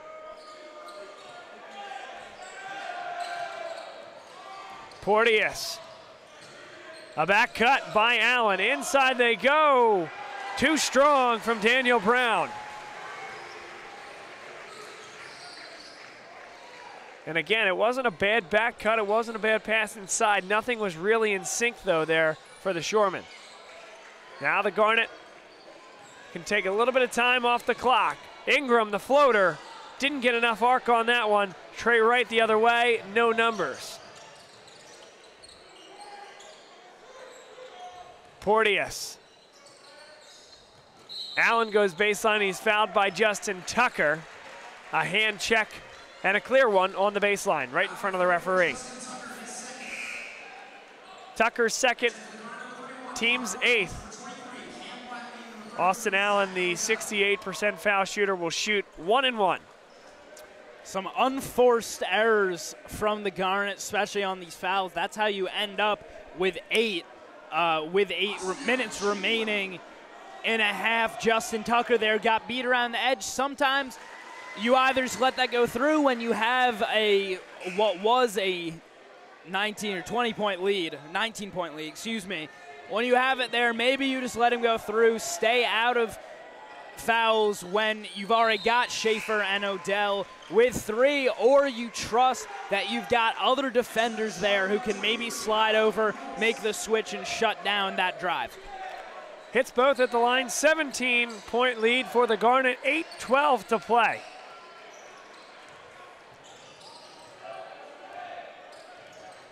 Garnet looking to advance to their 4th consecutive Centennial Conference Tournament final, and George Visconti puts a nail in the coffin, up 20, under 8 minutes to go. What a huge job from George Visconti there. Started off the season struggling to maybe find his place on his team, find his shot at times. He has rebounded incredibly since the beginning of the season, had a huge second half, and what a job he has done for this team. An important answer, though, on the other side from Porteous, back to 17. Time, though, running a bit short for the Shoremen. Harkins, corner 3, again! Connor Harkins makes it 20.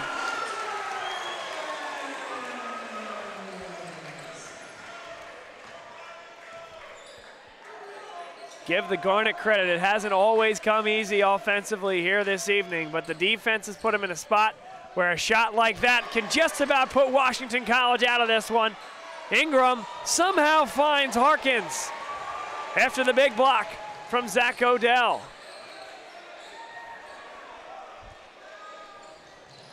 Wiley keeps it in bounds. Last touch by Ryan Ingram. Might have been touched just the slightest bit by Wright. Kind of took the trajectory off where Ingram thought it was going, and it hits him on the shoulder and goes out of bounds.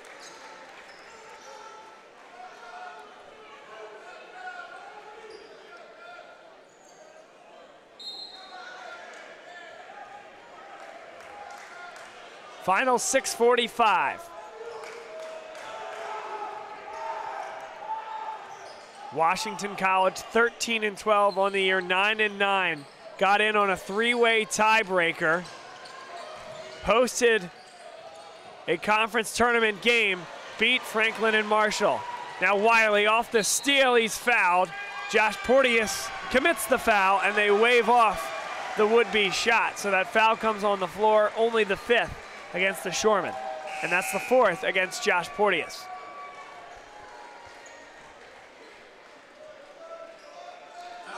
Swarthmore, on the other hand, it's been a year at the top of the Centennial Conference. 22-3, 15-3 in the Centennial. Visconti, not strong enough there as that hits the front rim. The Garnet were undefeated through non-conference play, including big wins against Middlebury and York, both of which may likely be NCAA tournament teams. Marshall, man's finish inside over the outstretched arm of 6'7", Zach Odell. Though you say a year at the top, it's important to remember that only about a month ago at the end of January, after that loss to Ursinus in Collegeville, this team was sitting 2 games behind Johns Hopkins.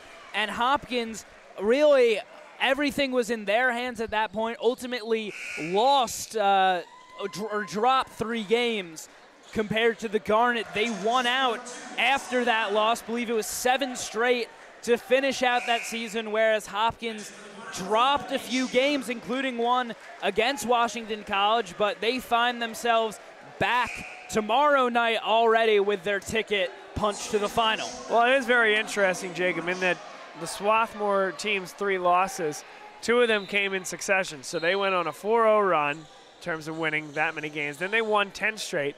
And then they've won the last 7. You're exactly right. And really, the offense has not been stopped. Nate Schaefer will go to the line to shoot 2. The foul against Logan Bunch. But that's been the thing about this team. I mean, they won a game against Ursinus, scoring in the low 60s. That came off losses where they didn't get above the 60-point mark in either of them. And that really was the point in the season where they pulled up their bootstraps a little bit and decided that we need to be a little bit more efficient offensively. And they have been nothing short of spectacular. Even in their loss, their sole loss since December the 1st, Jacob, they scored 88 points. I mean, this is a team that has not been stopped offensively in 2.5 months. And that's the way you want to head into the NCAA tournament. That's the type of effort they've played with here today. I mean, listen, we've talked about it. It hasn't been their best offensive effort, but 5.5 to go, they already have 64 points. Now a drive. McCormick, no good. Salah has the basketball. He has 3 personal fouls. Colin Shaw, and a foul is called as he dove to the basket. He lost possession of that ball, and that led to the foul call against Dallas Marshall. That's his 4th personal foul. Team's 7th. Shaw will go to the line to shoot the front end. Yeah, definitely unfortunate for Washington College. Both Josh Porteous and Dallas Marshall sitting on 4 fouls. Marshall has 13 points in this game, so he's been a big reason that Washington College is even remotely in this one, and he's sitting now just 1 foul away from being disqualified.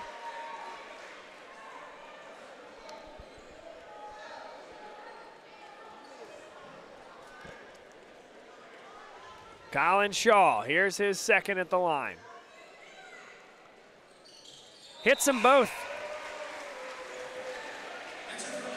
Shaw's had a great year for this team, an 84% foul shooter coming in. It improves to 23 out of 27 from the line this season. And he's been a guy as a freshman that's come in, and all he's done is exactly what's been asked of him. Put so much effort in, and here's a steal up the floor. Wiley, he'll lay it in. And it's a 24-point lead for the Garnet with 5 minutes to go. They can feel it now here at Tarbell Pavilion. Yeah, you can definitely feel something in the air right now. The energy is shifting in the Garnet's favor, and they will do their utmost to keep it alive at this point. McCormick heaves one, nearly banked that one in. Foul's going to go against Nate Schaefer. That'll be his 4th, and Logan Bunch will shoot the front end of the 1-and-1 at the line. That's the 9th team foul against the Garnet. And make it 4 on Schaefer in the process.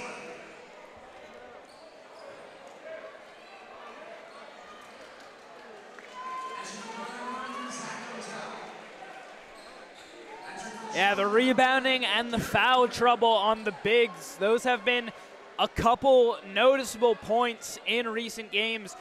Washington currently out-rebounding them 33-32, not by much, of course, but especially when you play against teams that, you know, Washington College has 15 offensive rebounds. Now, they've only managed to turn that into 9 second-chance points. How is that the case?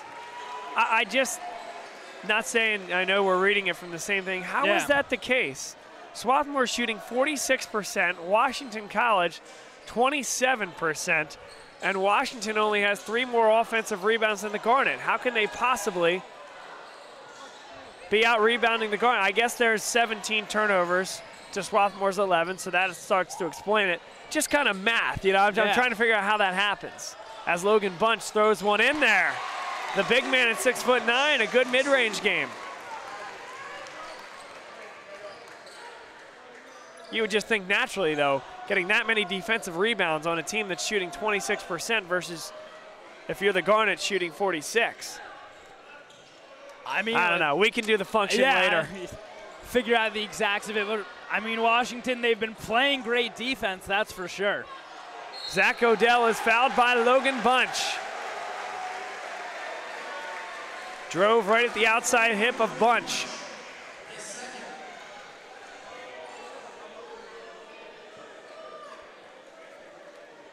Some cordiality that we catch on the camera there between the official and Zach Odell. Oh yeah, he's such a fun-loving guy. One of the nicest guys I know. I've got physical chemistry with him. Pleasure to have in class.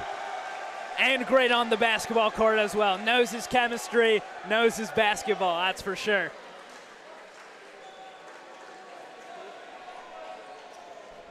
Zach Godell with 17 points.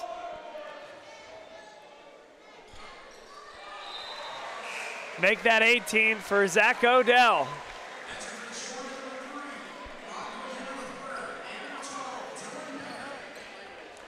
A very convincing performance here for the Garnet. They will move on tomorrow with a win here this evening if they can close out the next 3:45 to take on Johns Hopkins in a rematch of last year's Centennial Conference Championship game.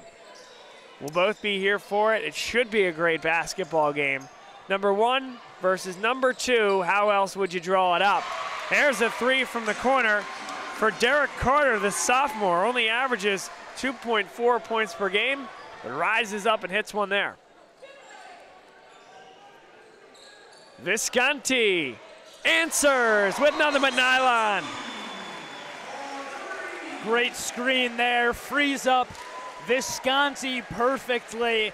And again, we just see the great poise from him. Such a quick release, such easy in his motion, not a lot of extra movement there when he gets rid of the basketball. We've seen a lot of times when he's down in the corner, he can get rid of it so quickly with a defender closing on him.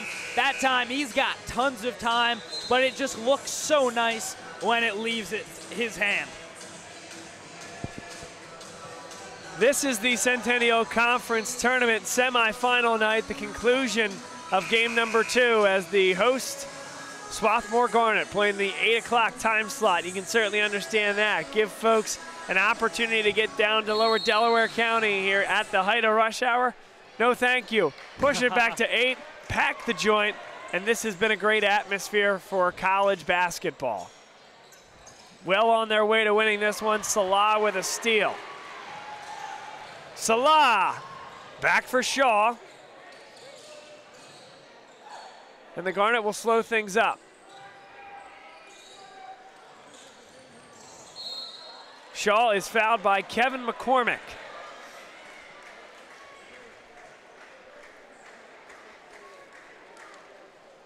Well, this Garnet program has just continued to improve every single year, Jacob.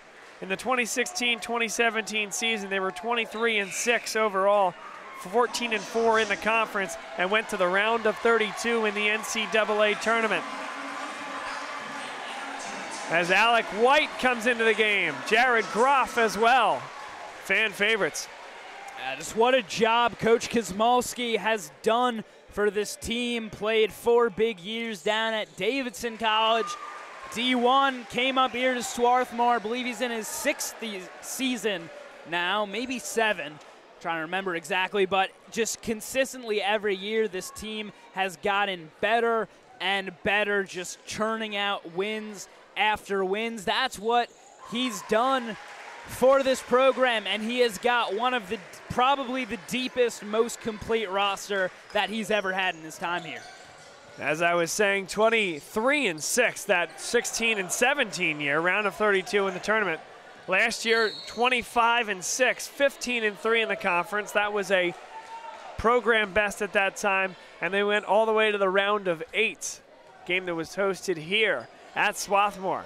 This year, 2018-2019, they're 22-3, 15-3 in the conference. And the question mark on the last one, Jacob, how far can they go in the NCAA tournament? We'll find out in about 3 or 4 short weeks. Lee Martin into the game. Peter Fago as well. Yeah, glad to see Lee Martin, the senior, out there on the floor. Got his swan song, or so he thought, on senior day. Instead, he'll get big minutes at the end of this Centennial Conference semifinal. Martin has it at the top of the key. Knocked away and out of bounds. And that goes back to Washington College. That was clearly tipped by number 33, Benjamin Young. And the referee's saying that there was no tip because it didn't go off Alec White's hands. So they must not have seen the tip by Benjamin Young. Nonetheless, 2:20 to play. 24-point lead for the Garnet. Here's Young with the basketball. Kevin McCormick tees it up from deep and hits.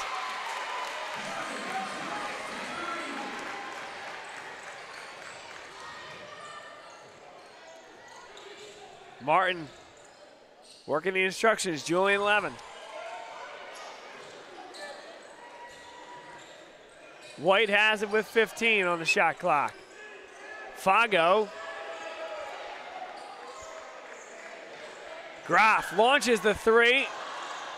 Levin nearly came down with a rebound. Here comes Young the other way for Washington College.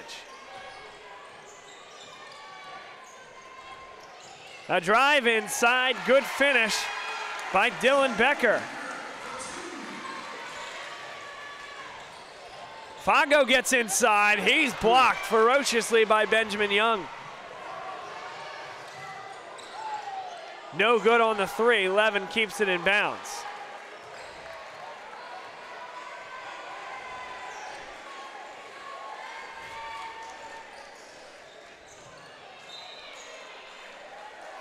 Knocked away by Becker.